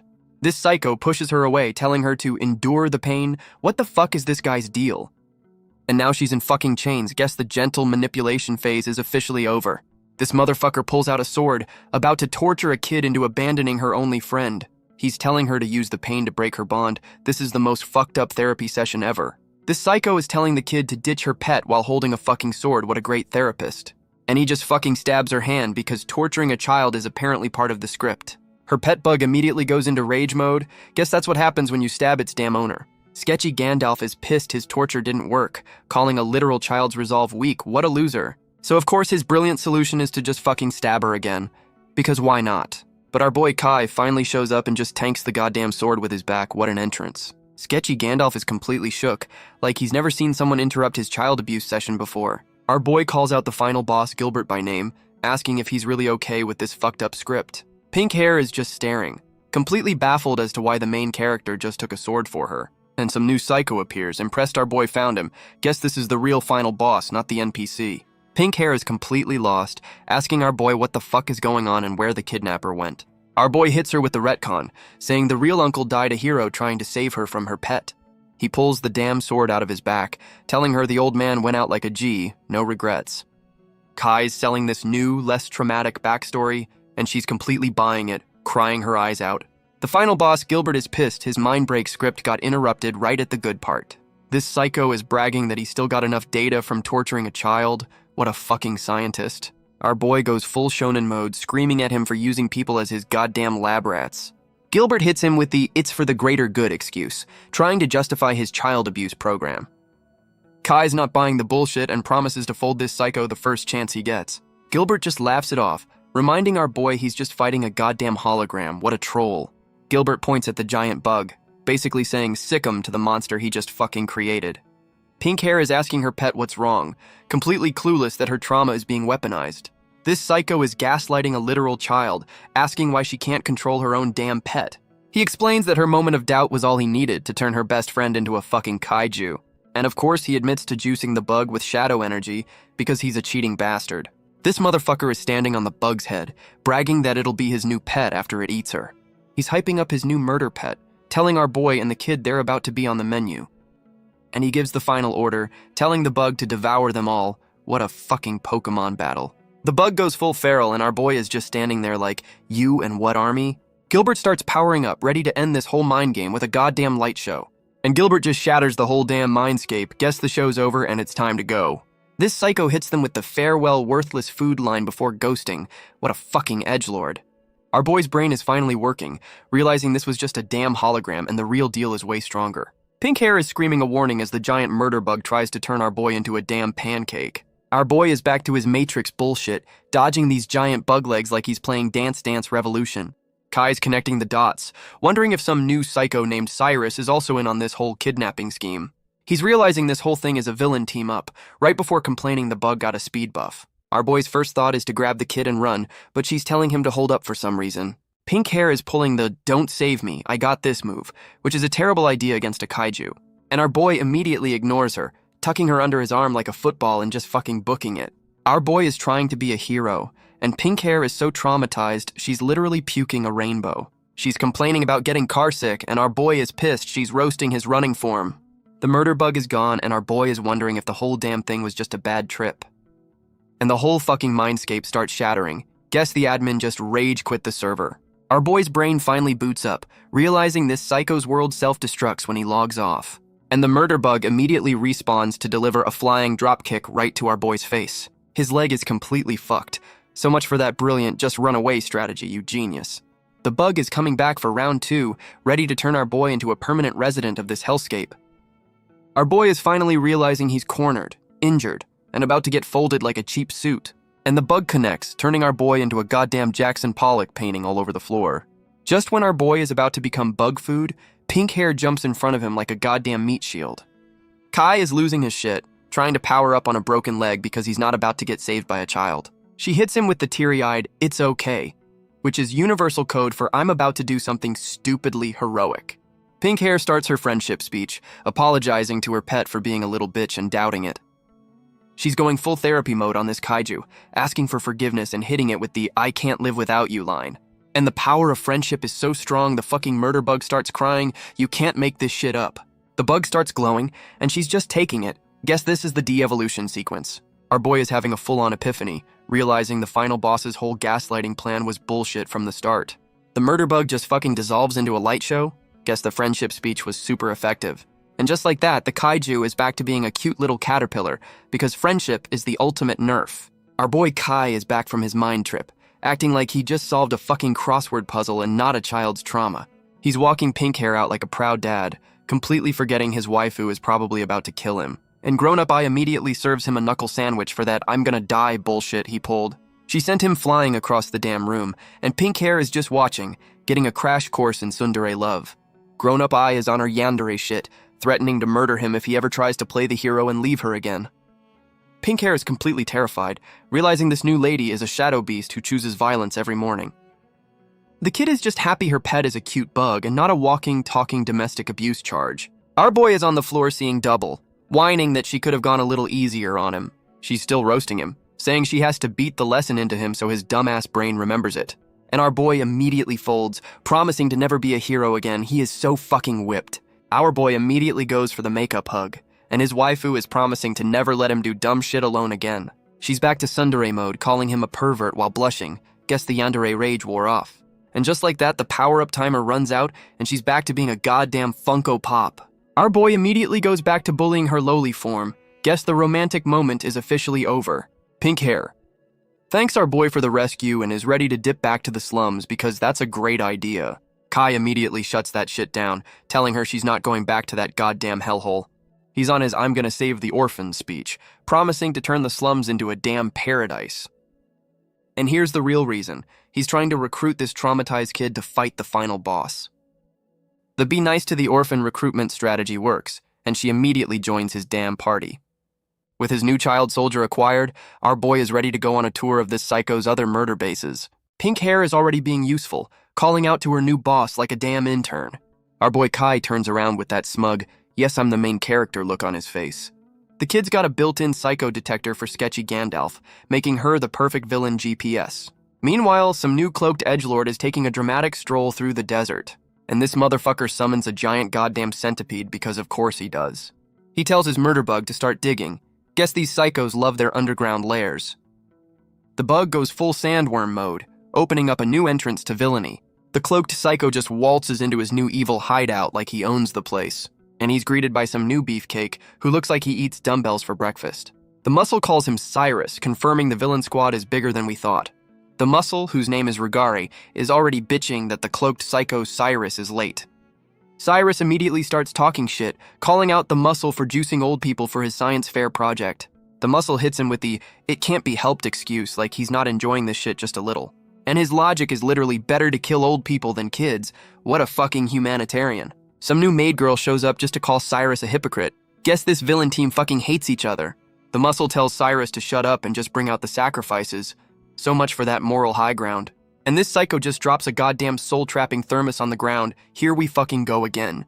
The thermos opens up and starts beaming up a bunch of grandpas like a fucked up Star Trek episode. One of the old timers is begging for his life, pulling the "I have a grandson" card, but it's not gonna work. The muscle gives him the fake-ass "I'm sorry" speech before confirming they're all about to be juiced. The muscle hits them with the "your sacrifice is for the greater good" speech. What a fucking hypocrite. The old-timers are begging for their lives while these psychos get ready for their satanic arts and crafts project. The cloaked psycho Cyrus is done with the talk and pulls out a knife, ready to get this party started. And this motherfucker just speed runs the executions, slitting all their throats in one clean sweep. They're literally juicing these old dudes into a floating blood orb. This is some next-level fucked up shit. And just like that, the grandpas are all folded, completely drained for this psycho's science fair. The cloaked psycho Cyrus is pissed that all that murder only produced one goddamn drop of evil juice. The muscle is complaining about low-quality ingredients, and Cyrus is so over his moral high-ground bullshit. The muscle hands over the single drop of shadow juice, probably the most inefficient murder in history. Cyrus is officially done with the no kids rule and is going to start kidnapping children for better results. Some new turtleneck-wearing goon is shocked by the muscle's speed. Guess he's the new intern. The muscle is screaming, "Who's there?" as our boy makes the least stealthy entrance in history. And our boy Kai and Goth Lowly walk in like they're on a goddamn runway. So much for a surprise attack. Kai immediately starts coughing like a bitch, complaining about the dust from his own dramatic entrance. Goth Lowly is already beating his ass for blowing their cover. Guess the sneak-in plan is out. Our boy hits them with the "don't worry, I'll just fight them both" logic, because that's his only plan ever. And the new turtleneck goon is a fucking fanboy calling our boy Lord Kai like he's at a meet and greet. Kai's trying to cook up a lie on the spot so he doesn't have to admit his new kid GPS led him here. He goes with the classic "you suck at stealth" excuse, acting like he's some master tracker. Our boy looks at the dead grandpas and acts surprised, like he didn't just walk into a murder dungeon. Our boy Kai is on his moral high horse, acting shocked that the murder dungeon had actual murder in it. The muscle is trying to gaslight him, saying the dead grandpas were happy to be juiced for the cause. This psycho is genuinely confused why his leader suddenly cares about human rights. The jig is up. Our boy hits them with the "you've crossed a line" speech like they weren't already miles past it. He goes full shonen mode, powering up to deliver a friendship speech to a room full of murderers. Kai is still on his soapbox, trying to explain the cycle of hatred to guys who get paid to create it. The muscle is like, "That's a cute speech, but this is the real world, dumbass." And he's not wrong. And of course, the villain's solution to a philosophical debate is, "Let's just fucking fight." What a surprise. The muscle and his fanboy intern immediately team up to jump their leader for having a conscience. And a new blue-haired girl with a massive presence shows up to even the odds. Guess it's tag team time. And the new blue-haired girl immediately starts roasting her own master. Guess she's the brains of this operation. The muscle immediately goes for the big swing, and the fanboy intern is already dodging like a pro. The fanboy's already got his number, calling out his slow-ass attacks like a damn fight commentator. The muscle just owns it, bragging that his massive AoE makes up for his shit-tier speed. This psycho's hammer starts glowing, and you just know some bullshit power-up is about to happen. And the fucking hammer grows eyes and gets bigger? What the hell kind of weapon is that? The fanboy barely dodges the smash, which leaves a crater the size of a damn minivan. He's having a full-on crisis, realizing the villains are modding their goddamn weapons now. The muscle is literally surfing on his hammer handle. This fight just turned into a damn circus act. And he's coming in hot, about to give the fanboy a face full of sentient, oversized hammer. The fanboy is playing dodgeball with a fucking spear, realizing he's completely outranged. And the muscle is just balancing on his spear like a fucking acrobat. What a goddamn show-off. The fanboy's brain finally boots up, realizing he's got to get in close or this fight's gonna last forever. Meanwhile, the new blue-haired beast is squaring up with the fanboy, who's already looking beat up. She's already roasting our boy for being useless and decides to just solo the other psycho herself. The fanboy hits her with the classic "you're not leaving" threat, like he's not about to get folded. And this intern is giving orders to the muscle, simping hard for some new boss named Fiona. The muscle is all in, ready to stall for his boss, while Cyrus is just vibing in the background. So the muscle just starts spinning his spear like a goddamn Beyblade, kicking up a sandstorm. And our boy and his new beast are immediately blinded, with her roasting him for not ending it sooner. The muscle is coming in hot through his own damn sandstorm, ready to flatten our boy and his new waifu. And the fanboy intern summons his own murder bug, bragging that he's about to bury the whole damn party. This simp tells his own teammate to die for some chick named Fiona. Talk about a toxic work environment. And the fanboy and his bug just fucking dip, leaving everyone else to get buried alive. What a coward. The whole damn cave starts flooding with sand, and the muscle is about to get team killed by his own intern. Our boy is pissed, realizing the fanboy just pulled the oldest trick in the book, running the fuck away. Kai's trying to logic shame the muscle, pointing out his own damn teammate just left him for dead. Our boy immediately proposes a truce because nothing brings people together like a mutual backstabbing ally. Kai goes for the hammer, but not to fight. He's trying to use the damn thing to stop the sand. And Blue Hair is losing her shit, calling our boy a dumbass for trying to team up with the enemy. The muscle rejects the truce, simping hard for some Lady Fiona and deciding to die with them instead. He goes full power-up mode, ready to bring the whole damn cave down on everyone's heads, and the whole place just goes full The Mummy Returns. You absolutely love to see it. And suddenly, we're in the middle of the desert. Guest plot armor includes a free teleport. Our boy Kai claws his way out of the sand like a goddamn zombie from a B-movie. The escape was so jarring, they're both puking rainbows. Guess that's the price for skipping the boss fight. He's carrying Blue Hair out like a hero, and she's got the "don't fucking touch me" look on her face. And the whole damn villain lair just fucking explodes behind them. Guess they left the oven on. But of course, the muscle is still alive because villains in this show have more lives than a damn cat. This psycho pulls out a new glowing rock because when in doubt, just use a damn power-up. The muscle is looking beat to shit, but his compensating hammer is getting a goddamn personality. And of course, the hammer has a full set of pearly whites because why the fuck not? This psycho goes full Beyblade, powering up for one last fuck you to the world. Our boy explains he ate the grandpa juice, and Blue Hair is just trying to keep up with the bullshit. The hammer is screaming for more food. Guess that power-up came with a serious case of the munchies. This psycho is literally apologizing to his hammer for giving it bad vibes. What a fucking conversation. He's crying about enduring pain for some Lady Fiona. The simp levels are off the goddamn charts. And the hammer just fucking bites him. Guess the therapy session didn't go so well. He's still apologizing while his own damn weapon is eating him. Talk about a toxic relationship. This motherfucker literally offers himself as a sacrifice, the ultimate simp move to end all simp moves. The muscle is getting eaten by his own hammer and is smiling about it. The simp levels are off the charts. And the murder hammer immediately celebrates its meal by shooting a goddamn laser beam out of its mouth. Our boy and Blue Hair are barely holding on against this simp-fueled Kamehameha wave. Kai's stating the obvious, realizing the grandpa juice is basically a super steroid for psychos. And the hammer just fucking evolves into a shirtless dude in a tie. What the hell is this power system?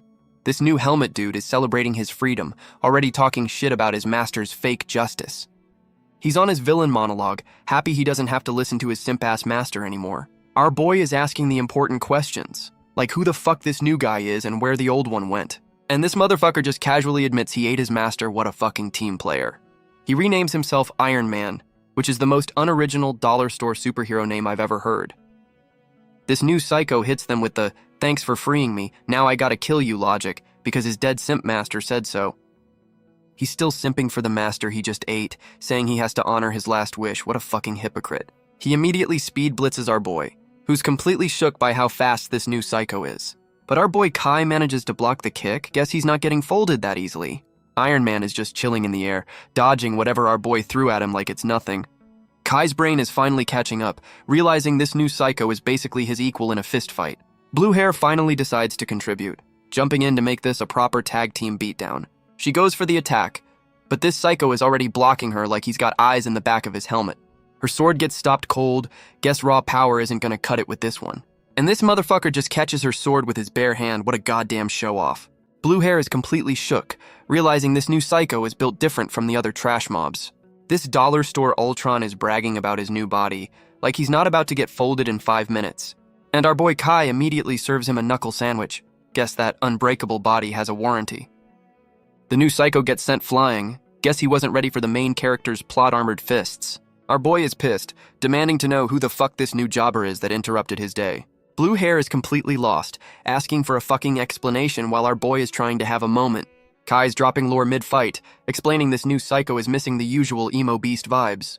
He hits him with the "you're not a real shadow beast" accusation, playing detective with his fists. And the helmet psycho is laughing his ass off, completely amused by our boy's little deduction. This motherfucker is floating there, talking down to them like he's about to drop a new DLC for the lore. This psycho is on his villain monologue, saying he's built different and always wanted to eat his simp master. He's bragging that the grandpa juice gave him a power-up, and his master willingly became a happy meal. And now he's got to kill them to complete his Pokemon evolution into the ultimate shadow beast. What a grind. Our boy finally uses his brain, calling out the psycho's bullshit and suggesting a team-up attack. And they're off, going for the classic pincer move like they've actually practiced this shit before. Blue Hair's attack gets completely stonewalled. This psycho just parries a sword with his bare fucking hands. Our boy Kai follows up with a solid punch to the dome, trying to ring this psycho's bell. But this motherfucker just tanks it, bragging about his impenetrable defense like a raid boss. Kai hits him with the smug, "Who said I need to break it?" You just know he's about to pull some bullshit. Our boy goes for the stage hazard, punching the ground to fuck up this psycho's footing. The new psycho is clutching his chest, completely shook that our boy's bullshit attack actually worked. Our boy explains his new move is basically a goddamn internal organ blender, because armor is for losers. The psycho is impressed, but still simps for his dead master and just fucking dips mid-fight. What a coward. Kai is not about to let this jobber get away and immediately tells Blue Hair it's time for a chase scene. But of course, a giant fuck you magic circle appears to stop them, because villains love their escape plans. The magic circle starts powering up some kind of evil disco ball. This can't be good for anyone. Our boy and Blue Hair just have to stand there and watch the light show, completely caught in the trap.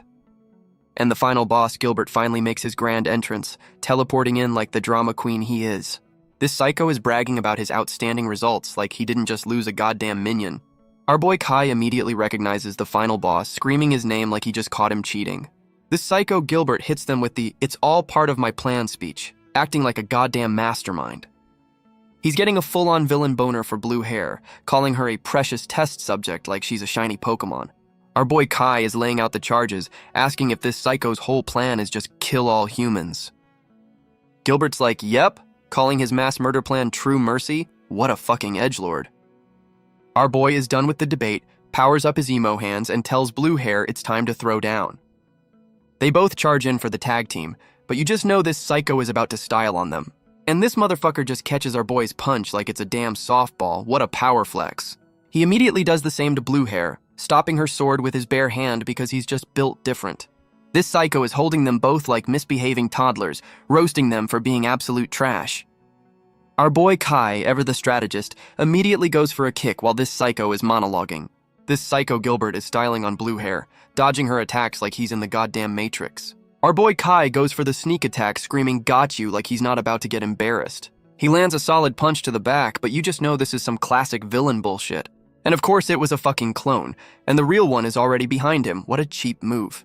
Our boy is completely shook, realizing he just got played by a goddamn afterimage. This psycho immediately grabs Blue Hair by the throat because he's a multitasking asshole, and he just fucking yeets both of them across the room like a pair of goddamn ragdolls. Our boy is having a full-on crisis, realizing he's fighting a ghost with cheat codes enabled. Blue Hair is already beating his ass for friendly fire. Guess teamwork is not their strong suit. She's pissed this is just a clone, realizing they need a new plan that isn't just punch harder. Gilbert's clone hits them with the "chill out, I'm not even the real me" line. What a fucking troll. This psycho offers them a free lore drop for being such good punching bags. What a generous god. He explains that because the kids are missing, his nation is sending more people but not for a peace treaty. And the plot twist is they're just straight up declaring war. Guess diplomacy is for losers. He's putting our boy on a timer, basically saying, find the kids or your friends will hate you. What a gaslighter. This psycho hits them with the see you later losers and prepares to log off from the server. Our boy and blue hair are just standing there trying to process the villain's TED talk.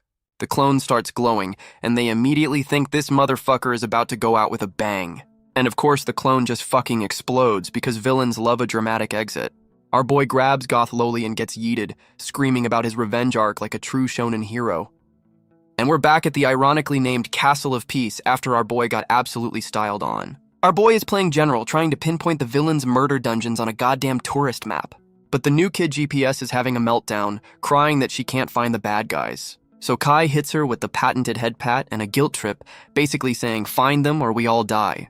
Goth Loli immediately calls him out for being a professional child manipulator, and she's not wrong. The pep talk works, and Pink Hair goes full cerebro, trying to find the villains with her mind. Her mental Google Maps is coming up empty. Guess these psychos know how to use a VPN. She's checking all the scenic villain lair locations, but still getting a big fat nothing. Then she gets a hit, realizing she's not tracking a place, but a whole-ass person. And the GPS locks onto some new maid girl whose pet apparently drank some premium-grade evil juice. Our boy Kai is asking for a full description, trying to get a read on the new psycho on his hit list. And Pink Hair drops the bomb that the villain is a 12-year-old maid who's literally in their fucking house. Kai's brain is buffering, realizing the call is coming from inside the goddamn castle. And here's the new maid girl, Fiona, just taking a casual stroll like she doesn't run a murder dungeon. She stops, probably sensing the simp energy approaching at an alarming rate. And right on cue, the fanboy intern who ditched his teammate makes his grand entrance. He reports back to Lady Fiona, who immediately asks where his goddamn partner is. This motherfucker lies through his teeth, blaming our boy for killing the muscle. What a fucking snake. And she's buying it, blaming herself for underestimating our boy and his plot armor. The fanboy simp is already on his knees, asking if they should dip to a new murder base. The maid psycho Fiona already knows our boy is here, and the simp intern immediately wants to fucking run.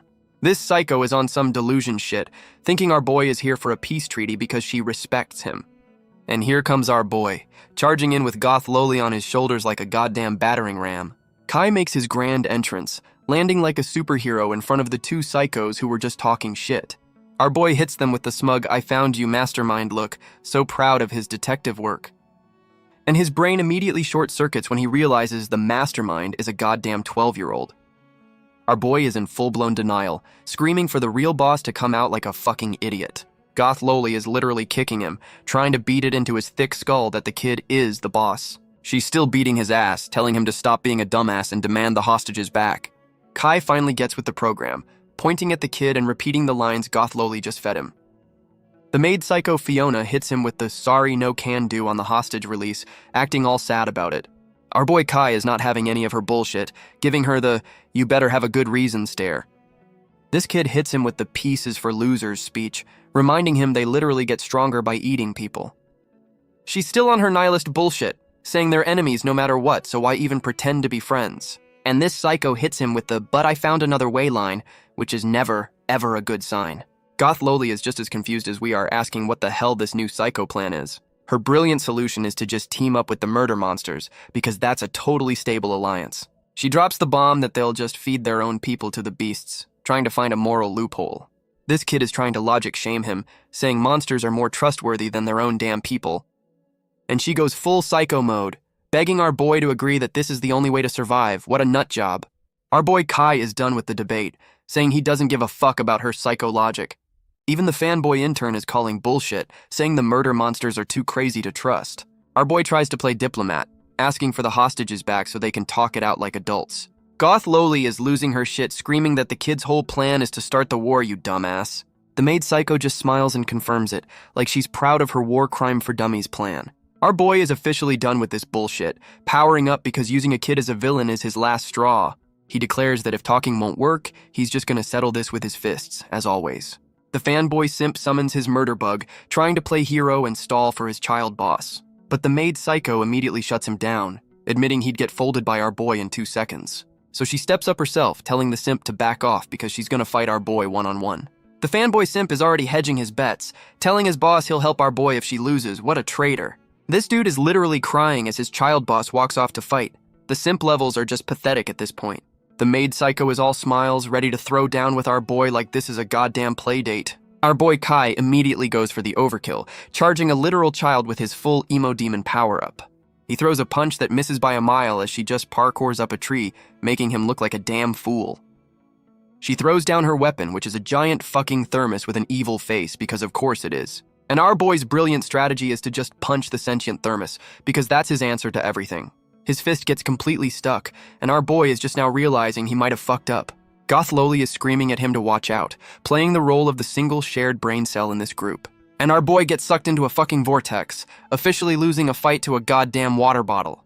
Our boy and Goth Loli are getting isekai'd by a fucking thermos. What a way to go out. And they make a splash landing, because every pocket dimension needs a goddamn water level. Kai's already lost, and Goth Loli looks like she's about to file a complaint with the manager of this dimension. Goth Loli's brain is actually working, realizing they got eaten by the maid psycho's pet monster. Our boy finally connects the dots, realizing he's literally inside the enemy's stomach. She's asking what his plan is, already knowing it's gonna be the dumbest shit she's ever heard. And his brilliant strategy is to give the monster indigestion so it pukes them out. What a fucking genius. So our boy immediately starts punching the water, because that's his solution to literally every problem. He's just splashing around like an idiot, trying to beat up a literal body of water. And our boy is shocked that his punch the ocean plan didn't immediately work. What a fucking surprise. The maid psycho is on her villain monologue, bragging that they're trapped in her buffed up pocket dimension. Goth Loli is panicking, realizing this is just a stall tactic so the bad guy's army can show up. Our boy hits her with the patented head pat, trying to act like he's got this under control. Goth Loli is already asking for a plan because she knows this dumbass doesn't have one. And his brilliant strategy is to just walk in a straight line until they hit the invisible wall. What a gamer. He's trying to frame this as a life or death fight, like they're not just trapped in a goddamn snow globe. And right on cue, some new monster shows up to interrupt their scenic stroll because, of course, a giant fucking murder fish jumps out of the water. Guess this is the thermos's security system. Our boy dodges like a pro, leaving Goth Loli to eat shit in the water. What a great teammate. Kai is literally complimenting the monster's art style, like he's not about to become a damn fish stick. Goth Loli is screaming at our boy to get his head in the game, because he's admiring the damn monster art. Our boy and Goth Loli are just wading through this pocket dimension, looking like they're on the worst beach trip ever. Meanwhile, the maid psycho Fiona is just chilling on a roof, sketching like she didn't just trap them. This psycho is literally wondering what to draw next. Probably another murder fish to throw at them. And right on cue, the murder fish is back for round 2, because this level has respawning enemies. Our boy's brilliant solution is to just pry its mouth open, because punch it is his only move. And he just fucking explodes the fish from the inside. Guess that's one way to get some sushi. Kai's acting all smug after that one shot, and Goth Loli is giving him the "you're still an idiot" look. Goth Loli's brain finally boots up, and she's got a full-on galaxy brain moment about the villain's plan. She explains the maid psycho is just a summoner, using her evil art supplies to draw up these monsters. Goth Loli is explaining the obvious stall tactic because our boy's brain is still buffering from the splash damage. Our boy is genuinely shocked she has a working brain, like he's not the one who just lost a fight to a thermos. She immediately roasts him back, telling him to try using his own damn head for a change. You love to see it. Kai's already on his "the villain is just misunderstood" bullshit, completely ignoring the murder fish from 5 minutes ago. This dumbass thinks they're comrades because she hasn't killed them yet. The bar is literally on the floor. He hits her with the patented head pat, promising to recruit the child psycho who trapped them in a bottle. And he's off again, running towards a goal in a dimension that probably doesn't even have an exit. Goth Loli is just watching him go, having a full-on crisis about her master's single-digit IQ. Her inner monologue just confirms it. Her master is a certified grade A dumbass, and she's not wrong. And they're back to their scenic stroll through the murder thermos like this is a goddamn nature hike. Our boy and Goth Loli are on their walk in a straight line plan, which now includes a goddamn staircase to nowhere. And the scenic hike continues up a whole-ass mountain range, because this thermos has a better budget than most animes. Our boy is now free soloing a cliff face. Guess the walk part of the plan is officially fucking over. They finally make it, and Kai is pissed this kid's pocket dimension has a full-on cardio workout included. And the maid psycho Fiona is just chilling on a rooftop, explaining she made them climb a mountain for privacy. She hops down like she's the final boss of this goddamn hiking trail, acting like she didn't just make them climb Everest. Kai immediately tries to talk no jutsu her, calling her out for being a summoner and not a real fighter. He's already on his recruitment speech, trying to get the child psycho to join his team with the power of friendship. The maid psycho is looking impressed, but you just know she's about to hit him with the lol no. And there it is. She hits him with the thanks for making us stronger by killing us psycho logic. What a fucking nut job. The maid psycho hits him with the classic it's already too late line, and you know some fucked up shit is coming. Our boy immediately jumps to conclusions, screaming that she's already folded all the hostages. She just points to a random-ass house about to reveal her master plan, or lack thereof. And her big evil plan is to literally tickle the hostages to death. What the actual fuck is this? Our boy and Goth Loli are just staring, completely speechless at this new level of villainy. This poor lady is literally begging for her life, about to get taken out by a fucking tickle monster. Even the tough-ass soldiers are completely losing their shit. This is the most humiliating way to go. Our boy's brain reboots, and his first thought is, oh, they're not dead, I can still recruit her. But the maid psycho is doubling down on her tickle torture plan. Guess the peace talks are off. She explains her plan is to literally juice them with happiness. This is the weirdest power-up system ever. The maid psycho is done with the weird shit, threatening to just start draining their blood instead. And her new plan is a fucking shadow octopus with knives. Guess the tickle torture was just the appetizer. The hostages are getting their life force drained. So much for that happiness bullshit she was selling. Our boy Kai finally realizes talk no jutsu isn't working and decides it's time to actually fight. The maid psycho hits them with the I'm not a fighter line before pulling out her goddamn evil art supplies. She's about to summon her masterpiece, which is never a good sign coming from a child psycho.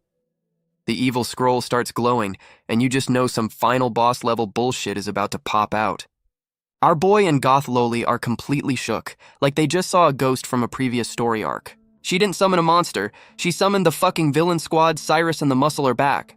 And she brought the fanboy intern and some new girl too. This just turned into a goddamn raid boss. Goth Loli is losing her shit, asking why the dead villain squad is suddenly back for a reunion tour. The maid psycho explains they're just high-quality fakes she drew from memory, basically her own personal Funko Pop collection. This kid is outsourcing her ass-kicking to her memory clones. What a fucking power move. Our boy immediately tries to delegate the two biggest threats to Blue Hair. What a great leader. Blue Hair's not having it, grabbing our boy and screaming that a 2v1 is a guaranteed L. And while they're arguing, the memory clones attack, catching our two geniuses completely lacking. Blue Hair is pissed they interrupted her mid-rant, like villains are supposed to wait for a fucking monologue. The fanboy Simp's clone is already on his bullshit, simping for his boss and ready to throw down. Our boy's brain is buffering, completely shocked that these knockoff villains can actually talk. The maid psycho explains her power is basically temporary necromancy, because that's not fucked up at all. The maid psycho hits him with the classic join me or die speech, like he's actually considering a job application. The Muscles clone is already talking shit, confirming they're not gonna wait for our boy's dumbass to make a decision. And a clone of sketchy Gandalf shows up, spinning his staff like he's about to start a goddamn rave. He immediately unleashes a massive attack, and our boy and Blue Hair are back to playing dodgeball with their lives. Our boy Kai is looking around, finally realizing this kid's sketchbook is a fucking clown car of old villains. And she summons two more old friends because this is officially a greatest shits reunion tour. This new clone hits him with the show me you've grown line, turning this beatdown into a goddamn performance review. She powers up her sword, ready to see if our boy has leveled up or is still a fucking scrub. And she unleashes a whole-ass tornado of purple bullshit, because why not add some flair to the ass-kicking? Blue Hair is completely shook, realizing this kid can just pirate other people's ultimate moves. What a fucking hacker. This new worm clone is pissed Blue Hair is looking away, about to turn her into a goddamn chew toy. But Blue Hair is not having it, propping the damn thing's mouth open with her sword like a fucking cartoon. Our boy Kai hits them with the smug, you sure about that? Face, you just know some bullshit is coming. And Blue Hair is completely shook like she just realized what our boy's dumbass plan actually is. The Spear Guy clone is coming in hot, bragging that he's got Blue Hair completely cornered now. They're going for the full-on wombo combo, trying to turn Blue Hair into a damn sandwich. Blue Hair is having a crisis, realizing she can't be a liability and needs a plan like yesterday. And the light bulb goes off. She's figured out how to turn this L into a goddamn highlight reel. She uses the Spear Guy's attack to launch herself into the air, using the other clone as a fucking trampoline. And now the Spear Guy's attack is about to hit his own teammate, who's begging for his life. Friendly fire is on. And the Spear Guy's attack connects with his own damn teammate, turning the Worm clone into a goddamn crater. The fanboy Simps clone is already bitching at the Muscles clone for the friendly fire. This team is a fucking mess. And the Muscles clone is just like, yeah, I fucking hate you too. Guess the villain reunion isn't going so well. The fanboy is ready to kill his own teammate's clone, and the maid psycho has to tell her drawings to shut the fuck up. The new girl clone is bragging that blue hair got eaten by a centipede. Guess she missed the whole team kill incident. She's checking on our boy's fight, probably expecting him to be getting folded just as easily. Meanwhile, our boy is having a full-on Beyblade battle inside a purple tornado with some new armor jobber. Our boy is blocking a whole-ass axe with his bare hands, because weapons are for people who can't punch hard enough. The armor clone is roasting him for not using a weapon, basically calling him a one-trick pony with anger issues. And our boy hits him with the "I'm a specialist" line, confirming his only strategy is, and always will be, punch it. Our boy is sarcastically thanking the clone for the mid-fight TED Talk on weapon choice. What a dick. And Kai immediately tries to break the damn thing because his only move is, punch harder, dumbass. The clone is literally coaching our boy mid-fight, roasting him for getting distracted by a conversation. This motherfucker is begging our boy to try harder. This is the most supportive ass-kicking I've ever seen. Our boy blocks again, probably wondering if this clone is going to give him a full performance review after this. The armor clone hears something, completely forgetting the #1 rule of anime: never take your eyes off the MC. He's looking for a shadow, and you just know our boy pulled some classic teleports behind you bullshit. And there's our boy, pulling the oldest trick in the shonen playbook for a cheap shot. He lands a solid hit to the back. Guess the clone's free fighting lesson didn't cover that part. And our boy hits him with the "I learned it from watching you" line. What a fucking smartass. Our boy is explaining his new shadow moves, basically telling the clone he's got a post-mortem DLC they never saw. And the armor clone is laughing his ass off, proud that his student has surpassed him. What a fucking teacher's pet. Our boy is screaming for the other clone, Laz, to come out, like this is a goddamn tag team exhibition match. Kai's on his for world peace soapbox again, trying to justify the ass-kicking he's about to deliver. The Sword Girl clone shows up, having a full-on epiphany that our boy is actually a good guy, no shit Sherlock. And this clone just fucking defects mid-fight, deciding she's not gonna follow the child psycho's orders anymore. The armor clone Laz asks the Sword Girl, Lita, to team up, turning this boss fight into a goddamn date night. And Laz is simping hard, telling her he'll follow her anywhere. These clones are down bad for each other. They're literally holding hands now. Guess the maid psycho's memory clones come with a built-in romance subplot. This motherfucker is just happy to see his waifu again, completely forgetting they're supposed to be fighting our boy. Our boy Kai is completely lost, watching these two clones have a full-on romantic reunion mid-fight. The Sword Girl clone drops a lore bomb, explaining they're just Shadow Power Funko Pops from the kid's memory. And she hits him with the Galaxy Brain loophole. The boss said kill him, not don't kill yourselves. The two Lovebird clones are ready to pull the ultimate fuck you to their child psycho boss. And they just fucking stab themselves, turning this boss fight into a double suicide pact. What the hell? Our boy is freaking out, realizing he's about to get a power-up via two drawings committing seppuku. She's telling him to absorb their power like a goddamn protein shake before they log off for good. The armor clone is giving his final simp speech, happy that our boy is going to carry on his legacy. They're giving him the "for the future" speech as they dissolve, the ultimate shonen power-up cliche. And our boy is crying his eyes out, thanking the two drawings for the free XP and emotional trauma.